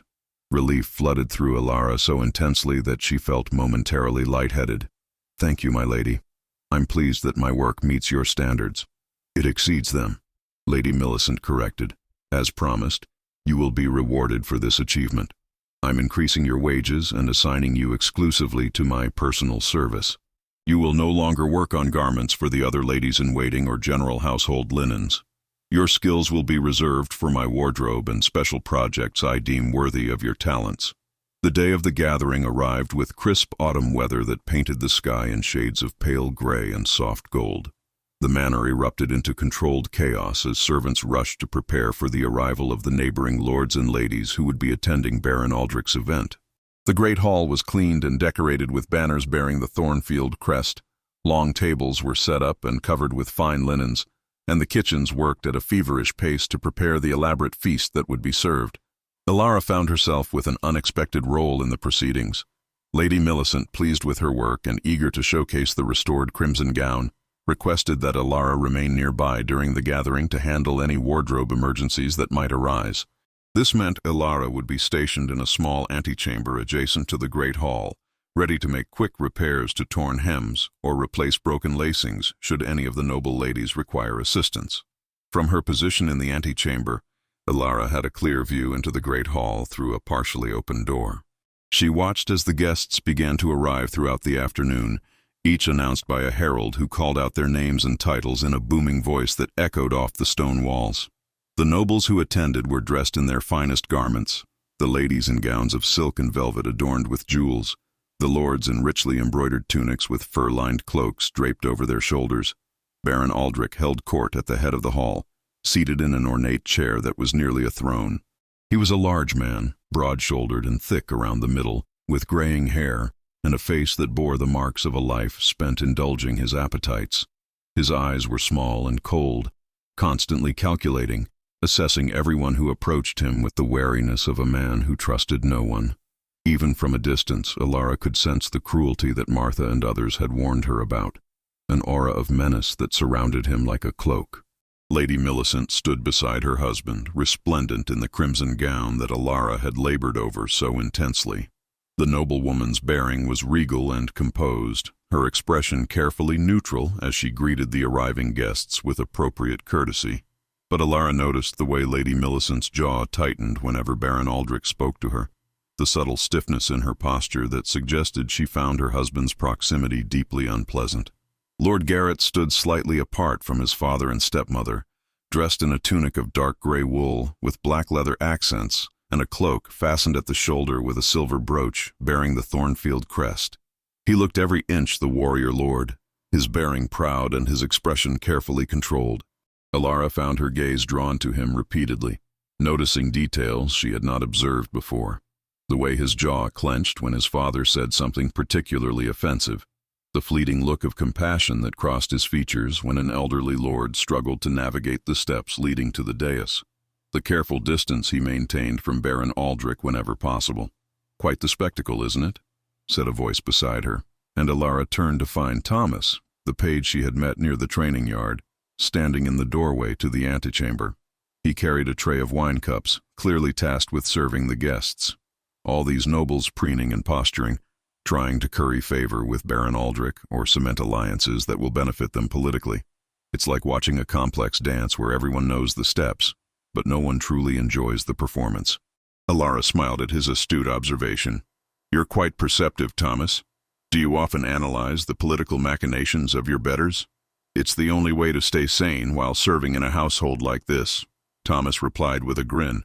Besides, understanding the relationships and tensions between the various nobles helps me avoid accidentally causing offense or getting caught in the middle of some conflict I don't fully understand. He paused, his expression becoming more serious. I heard about the rumors that have been circulating about you and Lord Garrett. For what it's worth, I don't believe a word of them. I've watched Lord Garrett for years, and he's not the type to engage in improper relationships with servants. Thank you, Ilara said quietly, touched by his support.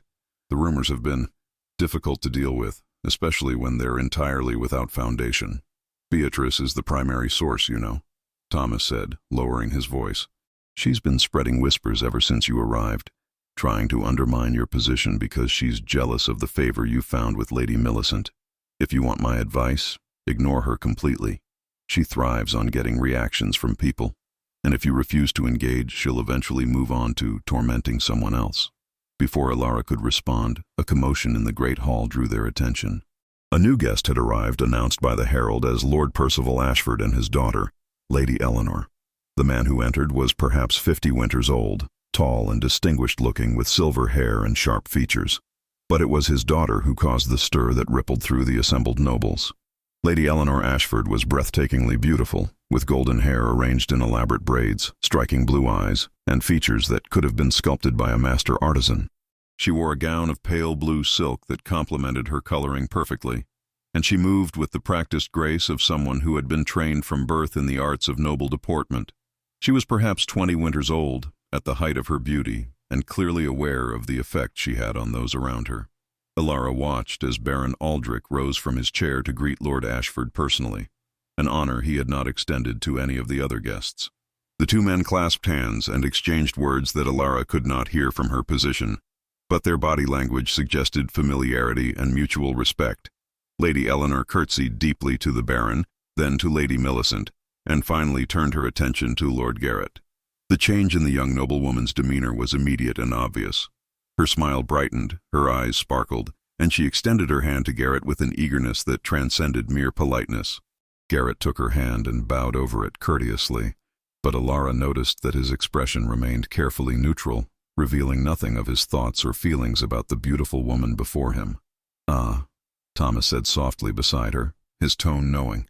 "So that's why this gathering was arranged. Baron Aldrich is trying to arrange a marriage between Lord Garrett and Lady Eleanor. The Ashford family is wealthy and well-connected, and such an alliance would significantly strengthen the Thornfield position in the region's political landscape."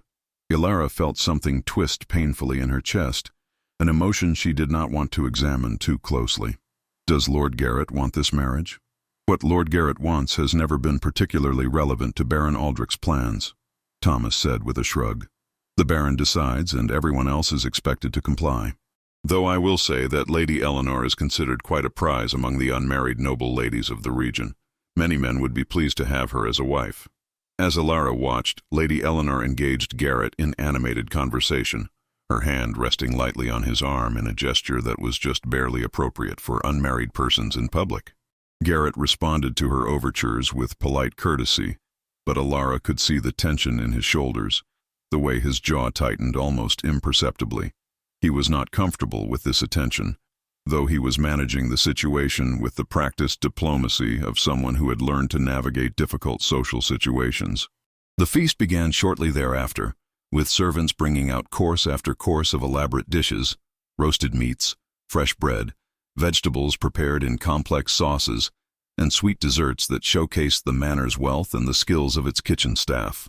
The nobles ate and drank with enthusiasm, their conversations growing louder and more animated as the wine flowed freely. Ilara remained in the antechamber, largely forgotten as the evening progressed. She watched the proceedings with a mixture of fascination and discomfort, seeing clearly the vast gulf that separated her world from the one these nobles inhabited. The casual wealth on display, the political maneuvering, the complex web of alliances and enmities. It was all foreign to her experience as a peasant woman who had lived most of her life in a simple cottage, concerned primarily with survival and the changing of seasons. As the evening wore on, Ilara noticed Baron Aldrich deep in conversation with Lord Ashford. their heads bent close together in discussion that seemed both serious and secretive. Lady Eleanor had positioned herself next to Garrett at the high table, continuing her campaign to charm him with stories and laughter. Garrett maintained his polite facade, but Alara could see the strain in his expression, the way his fingers tapped against his wine cup in a gesture that suggested restlessness or frustration. Lady Millicent, for her part, watched the proceedings with the same carefully neutral expression she had maintained throughout the evening. But when Alara happened to catch her eye at one point, the noblewoman's gaze flickered toward Garrett and Lady Eleanor, with what might have been sympathy or concern, before quickly looking away. It was late in the evening, when many of the guests had consumed enough wine to loosen their tongues and lower their inhibitions, that Alara was finally called upon to exercise her skills.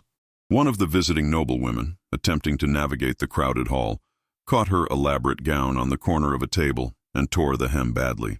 The woman was flustered and embarrassed, and Lady Millicent quickly summoned Alara to make the necessary repairs.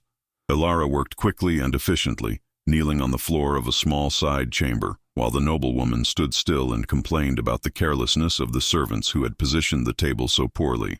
The work took perhaps 20 minutes, but when Alara was finished, the repair was invisible, and the noblewoman was able to return to the gathering without any visible evidence of her mishap.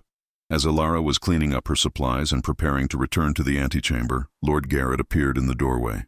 He looked tired, the carefully controlled expression he had maintained throughout the evening finally showing signs of strain. "Alara," he said, glancing over his shoulder as though to ensure they were not observed. "I need to speak with you, but not here. Meet me in the North Garden in 1 hour. There's something important I must discuss with you." Before Alara could respond, before she could even process the request, Garrett was gone, disappearing back into the crowded great hall. Alara stood frozen, her mind racing with confusion and concern. What could Garrett possibly need to discuss with her that required such secrecy? And why would he risk meeting her privately when rumors about their relationship were already causing problems for her reputation?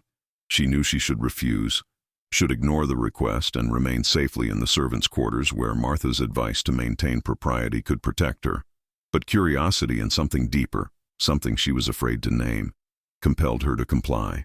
When the hour had passed and most of the noble guests had retired to their assigned chambers for the night, Alara slipped quietly out of the manor and made her way to the North Garden. The garden was a formal space, laid out in geometric patterns with carefully trimmed hedges and gravel paths.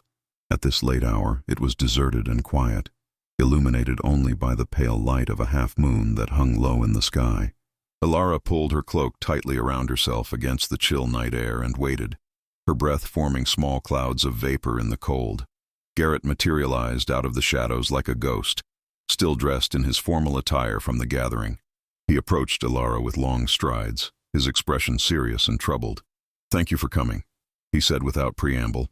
"I know this was an inappropriate request, but I had to speak with you privately, and there are no truly private places within the manor's walls." "What is this about, my lord?" Alara asked, anxiety knotting in her stomach.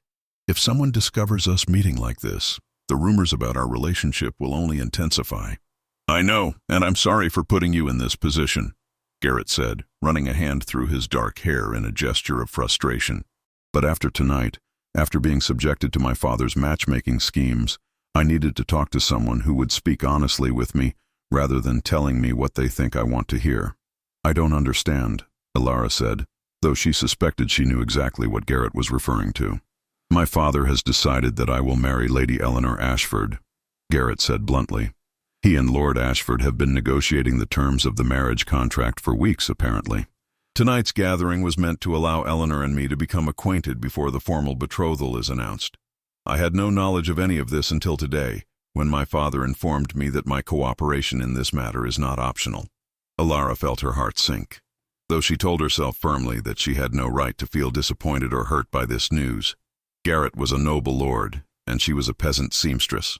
Whatever strange connection had developed between them during their late-night conversation in the sewing room was irrelevant in the face of political realities and social expectations. "Lady Eleanor is very beautiful," she said carefully. "Many men would consider themselves fortunate to marry her." "Beauty is not the issue," Garrett said harshly. "I'm sure Eleanor is perfectly pleasant and accomplished in all the ways noble ladies are supposed to be. But I don't want a marriage arranged for political convenience, a union devoid of any genuine affection or understanding. I don't want to become my father, treating my wife as a valuable possession rather than a person worthy of respect and consideration. Then tell your father you refuse, Ilara suggested, though she knew even as she said it that such defiance would likely be impossible. If only it were that simple, Garrett said with a bitter laugh. My father has made it clear that my refusal would have consequences far beyond my personal happiness. He would cut off funding for the soldiers' training, reduce the provisions distributed to the peasants on our lands, make life harder for everyone under his rule as punishment for my disobedience. He knows exactly how to manipulate me, knows that my sense of responsibility toward those who depend on the Thornfield family will force me to comply. Ilara felt a surge of anger on Garrett's behalf, anger at Baron Aldrich's manipulation and the impossible position in which Garrett found himself. That's monstrous, my lord, to use innocent people as leverage to force your compliance in something so personal as marriage. Monstrous, yes, but effective, Garrett said wearily. My father understands power and how to wield it. He knows I won't sacrifice the welfare of hundreds of people simply to assert my own will in matters of matrimony. He turned to look at Ilara directly, his storm-gray eyes reflecting the moonlight. I'm telling you this because our conversation the other night meant something to me. For the first time in years, I felt like I could speak honestly with someone, share my thoughts without calculation or pretense. I wanted you to know the truth before you heard rumors or saw the formal betrothal announcement. I appreciate your honesty, my lord, Ilara said softly, fighting against the emotions churning in her chest. But I'm not sure what you expect me to say. I'm a servant in your household. Your marriage arrangements are not my concern, nor should they be. I know that, Garrett said, stepping closer to her. I know the gulf between our stations, the impossibility of any real connection beyond what propriety allows. But knowing something intellectually and accepting it emotionally are different matters entirely. These past weeks, watching you work with such dedication and skill, seeing your strength in the face of losing everything, our conversation that night in the sewing room, it's made me realize how empty my life has been, how surrounded I am by people who want something from me or fear me, rather than seeing me as simply a man. Ilara's breath caught as Garrett reached out and gently took her hand. His touch was warm despite the cold night air, his fingers calloused from years of sword work, but surprisingly gentle. My lord, we shouldn't. This isn't appropriate. I know, Garrett interrupted. I know all the reasons why this is wrong, why I should maintain proper distance, why you're right to be concerned about your reputation and position. But for just this moment, in this garden where no one can see us, I wanted to be honest about what I'm feeling. You've awakened something in me, Ilara. Something I thought my father had beaten out of me years ago. The hope that life could be more than duty and obligation and political maneuvering. Ilara felt tears prickling at the corners of her eyes. She wanted to pull her hand away, to remind Garrett of all the practical reasons why whatever he was feeling had to be suppressed and forgotten. But she couldn't, because the truth was that she felt it too. This impossible, impractical connection that defied logic and social convention. What are you saying, my lord? That you have feelings for me? A peasant woman you barely know? I'm saying that I don't want to marry Lady Eleanor Ashford, Garrett said fiercely. I'm saying that when I imagine my future, the only face I see clearly is yours. I'm saying that these social barriers that keep us apart feel increasingly arbitrary and meaningless compared to what we might have together. But they're not meaningless, Ilara said, even as her heart raced at his words. They're the structure of our entire society. You're the Baron's heir. You can't simply decide to ignore centuries of tradition and expectation because you've developed feelings for a servant. The consequences would be catastrophic, not just for us, but for everyone who depends on you. Garrett's grip on her hand tightened. There has to be a way. Some solution that would allow us to be together without abandoning my responsibilities or destroying your reputation. Before Ilara could respond, before she could point out the impossibility of what he was suggesting, a sound from the manor made them both freeze. Voices approaching from the direction of the main building. They had only seconds before whoever was coming would round the corner and discover them together in the garden. Garrett released Ilara's hand and stepped back quickly, putting proper distance between them. Return to your quarters immediately, he said urgently, his voice dropping to a whisper. Use the servants' entrance on the east side.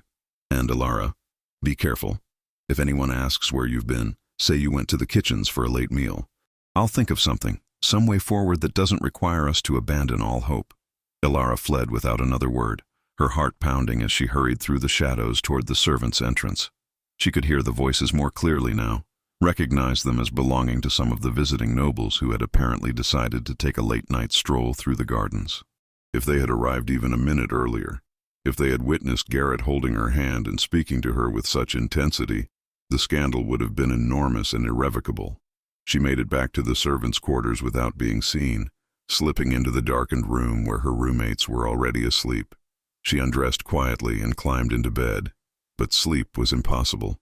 Her mind replayed Garrett's words over and over, analyzing every nuance, trying to understand exactly what he had meant and what, if anything, could come of his declarations.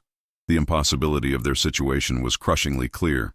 Garrett was nobility, destined to inherit a barony and all the responsibilities that came with it.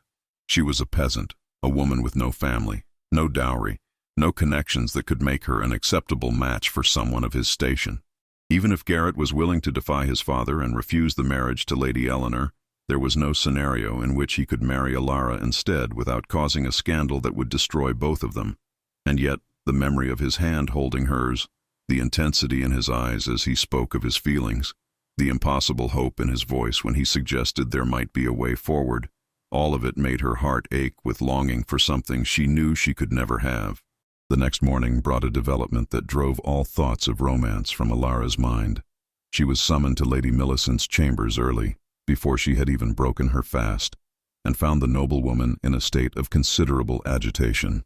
"Ilara, I have a task for you that requires the utmost discretion," Lady Millicent said without preamble as soon as Ilara entered the room.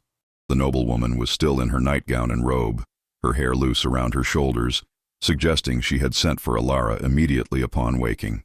"Last night, after the gathering had concluded, I was visited by someone who claimed to have important information about an object that might be in your possession." Ilara's blood ran cold. The crown. Someone knew about the crown. "My lady, I don't understand." "Let me finish," Lady Millicent interrupted sharply. "This person, I won't reveal their identity for reasons that will become clear, claims that you found a crown among the ruins of your cottage after the fire. A crown that should not exist, that defies explanation by its very presence in such a humble dwelling.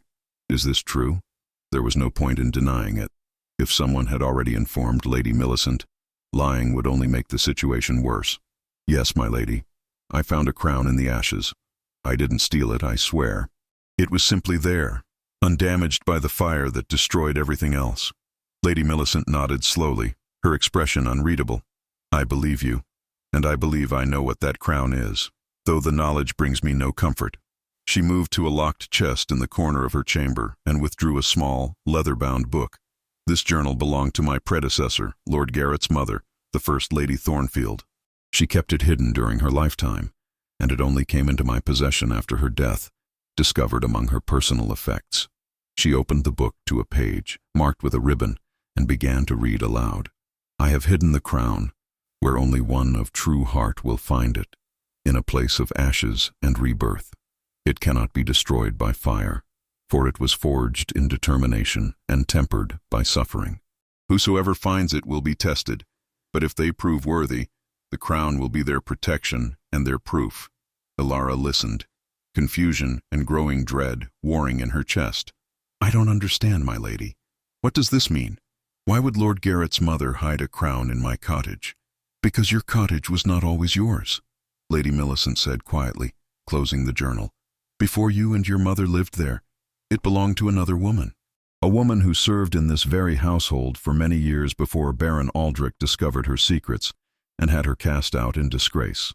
The implication was staggering, but before Ilara could fully process it, Lady Millicent continued. "The First Lady Thornfield was not born noble, Ilara. She was the daughter of a merchant who had been elevated to minor nobility through service to the crown. But there were those who never accepted her, who saw her as an upstart unworthy of marrying into the Thornfield family. She faced constant challenges to her legitimacy, constant whispers about her bloodline and whether she truly deserved her position. The crown was proof of her nobility," Ilara said slowly, understanding beginning to dawn, "something that validated her right to her position. More than that," Lady Millicent said. The crown was a gift from the king himself, presented to her father for exceptional service. It was meant to be passed down through the family as proof of their elevation to nobility. But when Lord Garrett's mother married Baron Aldrich, her family was destroyed in a series of unfortunate accidents, fires, illness, violent attacks by bandits. Within 2 years of her marriage, everyone in her family was dead except for her. Baron Aldrich, Alara whispered, horror dawning. He killed them to ensure no one could challenge his control over his wife or her inheritance. I cannot prove it, Lady Millicent said carefully, but I have always suspected, and I believe Lord Garrett's mother suspected as well, which is why she hid the crown. She knew that if Baron Aldrich found it, he would destroy it or sell it, eliminating the last proof of her family's legitimacy and the king's favor.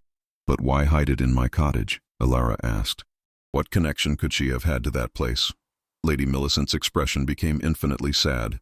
Because the woman who lived there before you and your mother was Lord Garrett's mother's most trusted servant and friend, a woman named Catherine, who helped her hide the crown and swore to protect it. When Baron Aldrich discovered the friendship and Catherine's role in concealing the crown, he had her driven from the manor in disgrace. She went to live in that cottage, far from the Baron's immediate reach, and she kept the crown hidden there, waiting for the right person to find it. My mother, Alara said, the pieces finally falling into place. My mother was Catherine's daughter, wasn't she? That's why she lived in that cottage, why she had skills beyond what a peasant woman should possess, why she never spoke of her past. I believe so, Lady Millicent confirmed, though I cannot be certain. Your mother would have been very young when Catherine died, perhaps too young to remember everything clearly. But yes, I suspect that Catherine was your grandmother, and that your mother inherited both the cottage and the secret responsibility of protecting the crown. Alara's mind reeled with the implications. Her entire understanding of her own history, her mother's mysterious past, the origins of her cottage, all of it was suddenly reframed by this revelation. Why are you telling me this, my lady? Why not simply demand I hand over the crown to you or Baron Aldrich? Because the crown is not mine to claim, and it certainly doesn't belong to Baron Aldrich, Lady Millicent said firmly. According to the First Lady Thornfield's journal, the crown was meant to be held in trust until it could be claimed by someone of true heart, someone worthy of its protection and what it represents. I believe that person is you, Alara. The fire that destroyed your cottage but left the crown untouched, I don't believe that was an accident. I believe it was meant to reveal the crown to you, to bring you to this manor, to set in motion events that have been waiting to unfold for more than 20 years. But what am I supposed to do with it? Alara asked desperately. I'm nobody, my lady. Just a peasant seamstress with no power, no influence, no ability to use this crown for any meaningful purpose. Lady Millicent smiled, and for the first time, there was genuine warmth in her expression. You're more than you realize, Alara.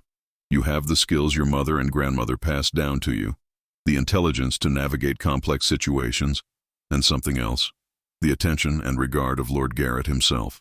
Do you think I haven't noticed the way he looks at you? The way he sought you out that first morning and insisted you be given a position here? Alara felt her face flush hot. My lady, I don't know what you mean. Don't dissemble with me, child. I may be trapped in a loveless marriage, but I'm not blind. Lord Garrett feels something for you, something genuine and deep. And unless I'm very much mistaken, you feel the same about him. Alara could not deny Lady Millicent's observation, though admitting it felt dangerous in ways she could barely comprehend. Even if what you say is true, my lady, it changes nothing. Lord Garrett is being forced to marry Lady Eleanor Ashford. Baron Aldrich has made that clear, and the consequences of defiance are too severe for Lord Garrett to refuse. Perhaps, Lady Millicent said thoughtfully, or perhaps the crown you found changes everything. You see, Alara, if what I suspect is true, if you are the granddaughter of Catherine and the great-granddaughter of the First Lady Thornfield's most loyal servant, then you carry a connection to nobility that most people in this manor do not realize.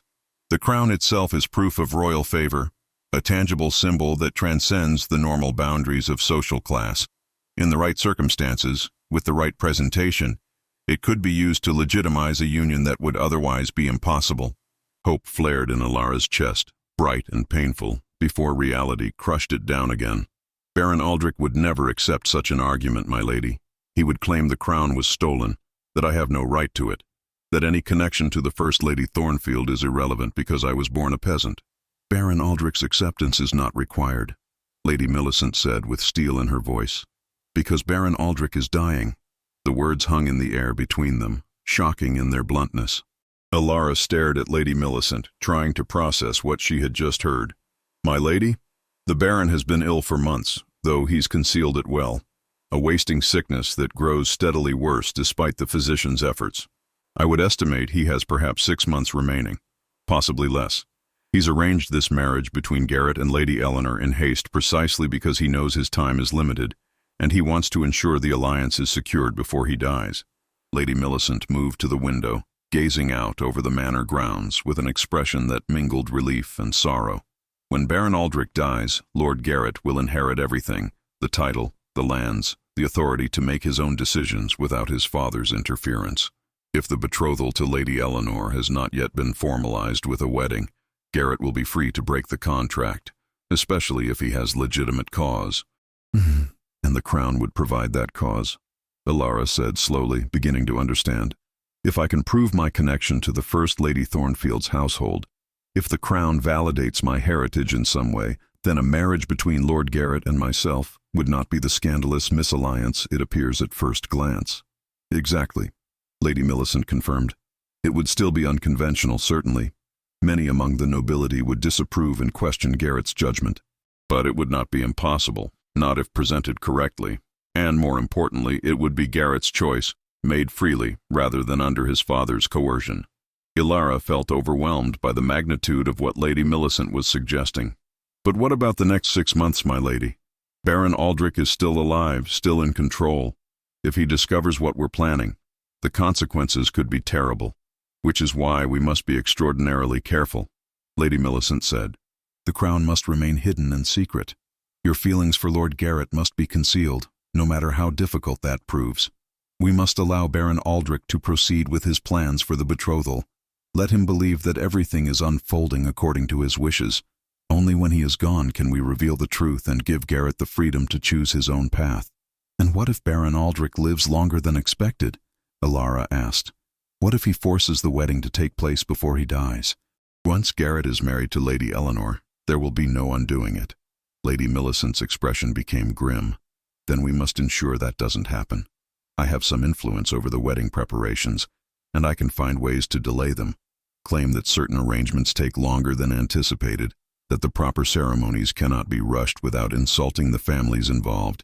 If I can postpone the wedding for 6 months, perhaps 7, we should have the time we need. The plan was audacious and fraught with risk. So many things could go wrong. So many ways their carefully laid schemes could unravel.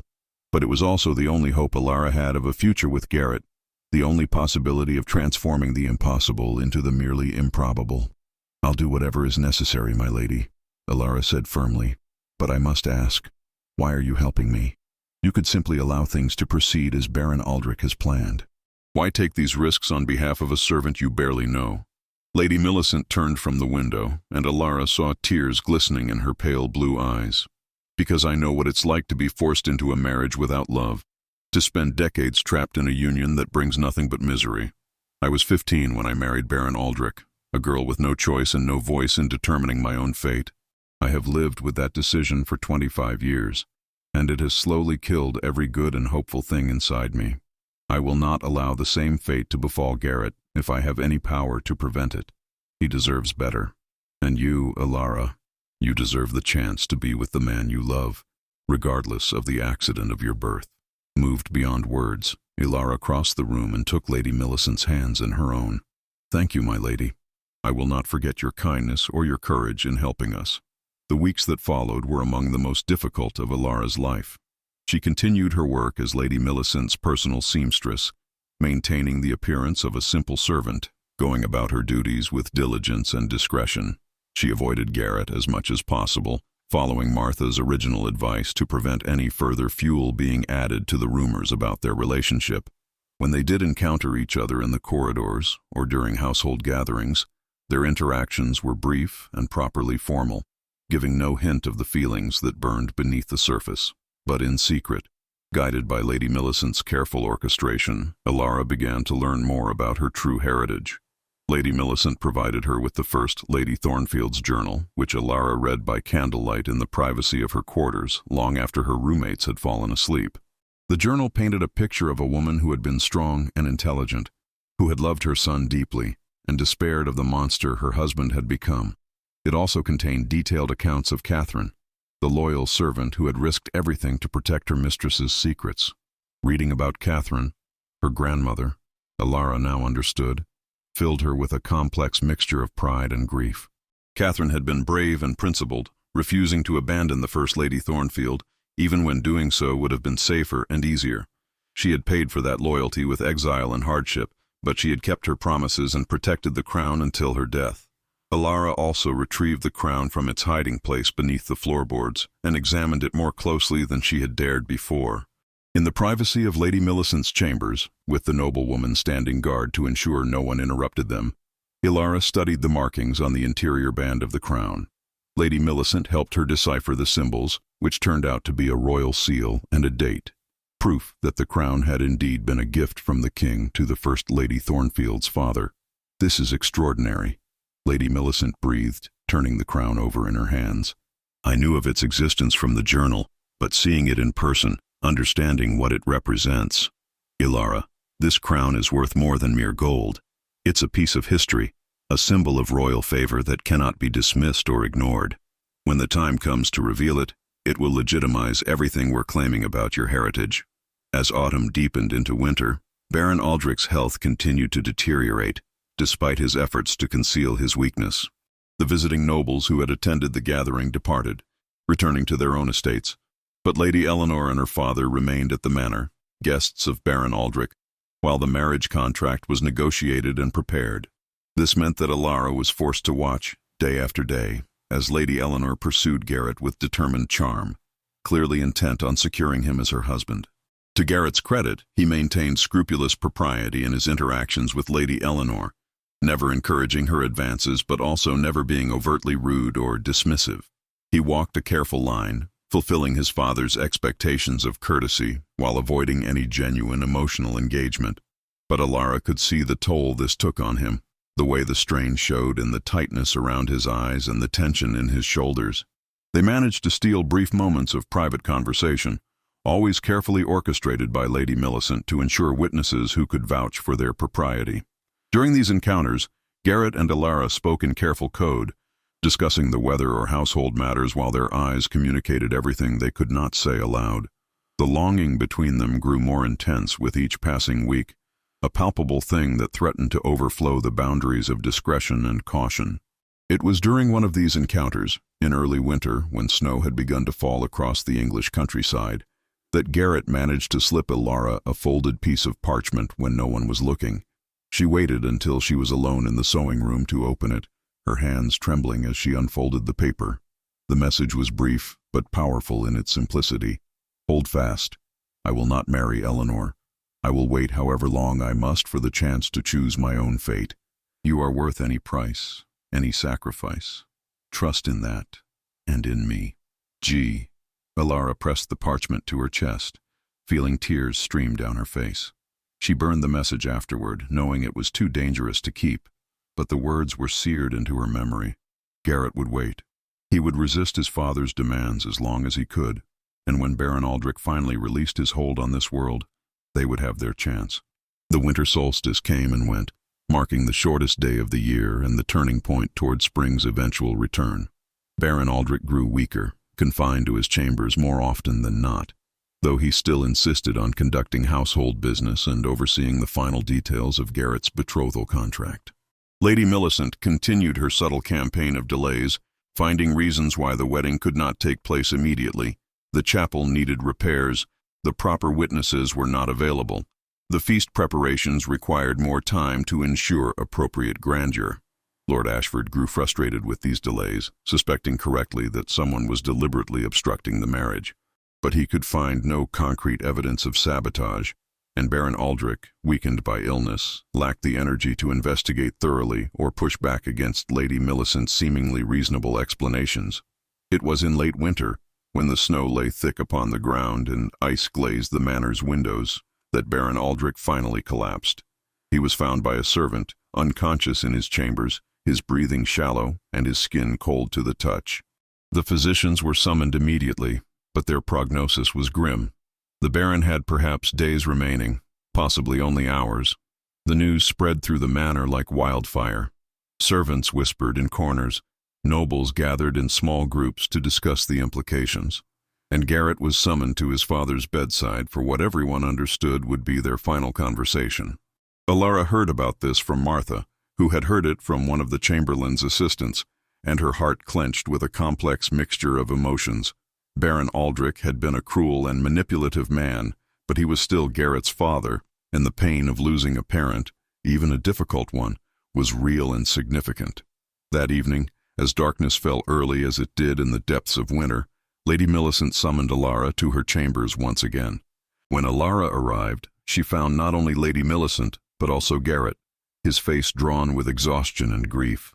"My father is dying," Garrett said without preamble.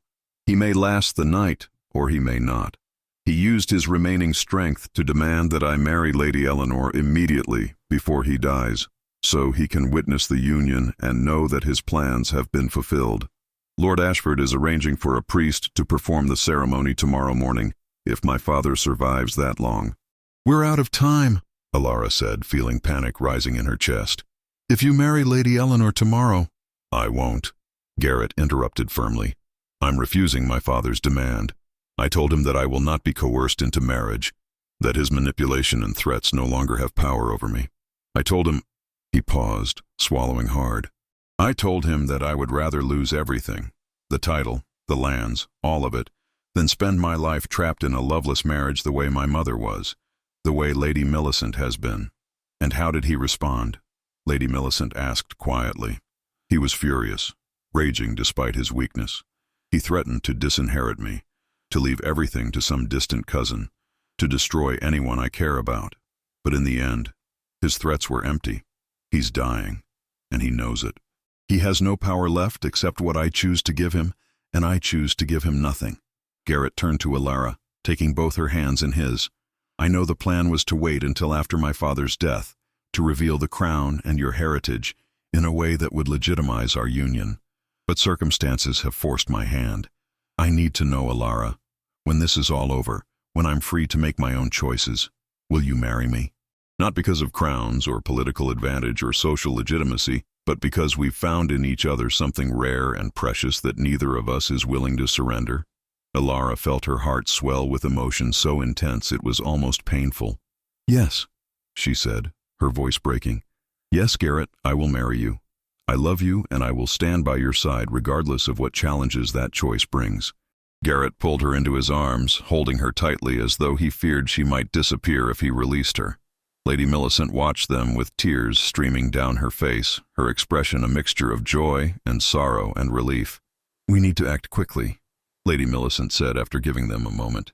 "Lord Ashford will not accept this defiance easily. He'll claim breach of contract, demand compensation, possibly even try to have Garrett's right to inherit challenged through political means.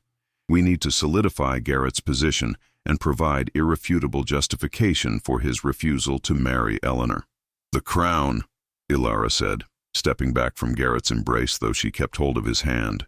"It's time to reveal it, to show everyone what it represents and what it means for my heritage."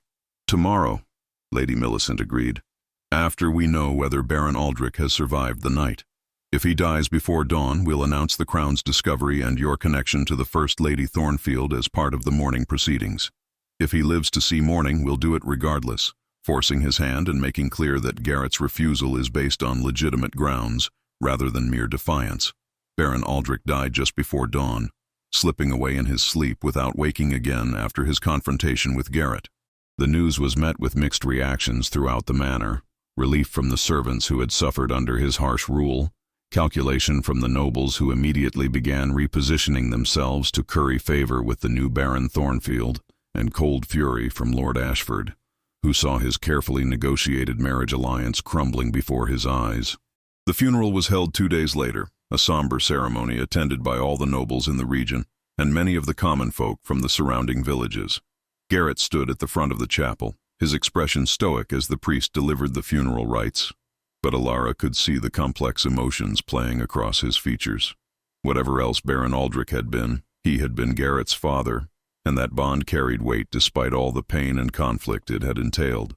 After the funeral, after the body had been laid to rest in the Thornfield family crypt, Garrett called a gathering of all the nobles and important personages who had attended the ceremony. They assembled in the great hall, curious about what the new Baron Thornfield might have to announce at such a time. Garrett stood before them, tall and commanding in his formal attire, every inch the lord he had now become. Lady Millicent stood at his side, and to everyone's surprise, Alara stood with them, dressed not in her servant's garments, but in a fine gown that Lady Millicent had commissioned for this very occasion. "I have called you here today because I have an announcement that affects the future of the Thornfield family," Garrett began, his voice carrying clearly through the hall. "As many of you know, my late father had arranged for me to marry Lady Eleanor Ashford, believing this alliance would benefit our family and strengthen our position in the region. However, I must inform you all that I will not be honoring that arrangement." A murmur of shocked conversation rippled through the assembled nobles. Lord Ashford stepped forward, his face flushed with anger. "This is an outrage. A binding contract was negotiated in good faith. You cannot simply dismiss it because your father is no longer here to enforce his will." "The contract was never finalized," Garrett said calmly. "No wedding took place, no vows were exchanged, and I have legitimate cause for refusing to proceed with the marriage, because that goes beyond my personal preferences and speaks to the very foundations of the Thornfield family legacy." He gestured to Alara, who stepped forward with the crown held carefully in her hands. The gold gleamed in the light streaming through the hall's windows, and Alara heard gasps of recognition from some of the older nobles who remembered the first Lady Thornfield and the favor she had enjoyed from the king. "This crown," Garrett said, his voice ringing with authority, "belonged to my mother, the first Lady Thornfield. It was a gift from the king to her father, proof of royal favor and noble status. My mother hid it before she died, protecting it from those who would have destroyed it or used it for their own purposes. It was found by Alara Brenwick, a woman who has recently entered my household service." Lady Millicent stepped forward, carrying the journal. "Alara is the granddaughter of Catherine, who was the first Lady Thornfield's most loyal servant and friend. Catherine protected this crown for years, passing that sacred duty to her daughter, and then to Alara. The crown's discovery was not accidental but providential, revealing a connection between Alara and the Thornfield family that transcends normal boundaries of social class." "This is absurd," Lord Ashford sputtered. "You cannot seriously be suggesting that a servant girl has any legitimate claim to nobility simply because her grandmother once worked in this household." "I'm suggesting," Garrett said firmly, "that Alara Brenwick carries within her the legacy of loyalty and honor that my mother valued above all else. I'm suggesting that a union between myself and Alara honors my mother's memory and the values she tried to instill in me far more than any politically convenient marriage to a woman I do not love and barely know." He turned to face the assembled nobles directly, his storm-gray eyes challenging anyone to contradict him. "I am now Baron Thornfield, lord of these lands and master of this household. I will not be coerced or manipulated into decisions that betray my principles. I choose to marry Alara Brenwick, and I do so freely, with full knowledge of the unconventional nature of this union. Any who wish to challenge my right to make this choice may do so, but they will find me immovable."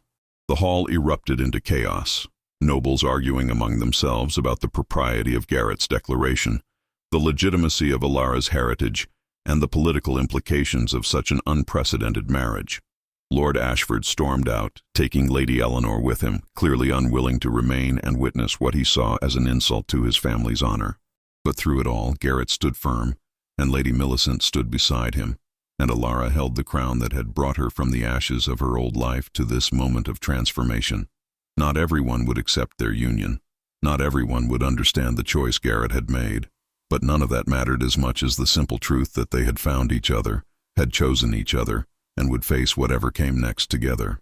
The wedding was held in the spring, when the snow had melted and the first flowers were beginning to bloom across the English countryside. It was a smaller ceremony than would typically befit a baron's marriage, attended primarily by those who supported Garrett's choice and understood the courage it had taken to defy convention. Lady Millicent stood as witness, tears of joy streaming down her face as she watched Elara and Garrett exchange their vows before the priest. Elara wore the crown for the ceremony, its gold gleaming against her auburn hair, a visible symbol of the legacy she carried and the future she was creating. Garrett stood beside her, resplendent in his finest garments, his eyes never leaving her face as they spoke the words that would bind them together for life.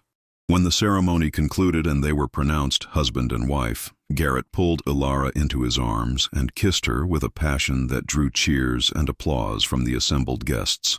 It was the beginning of their new life together, a life built on love and mutual respect rather than political convenience or social obligation.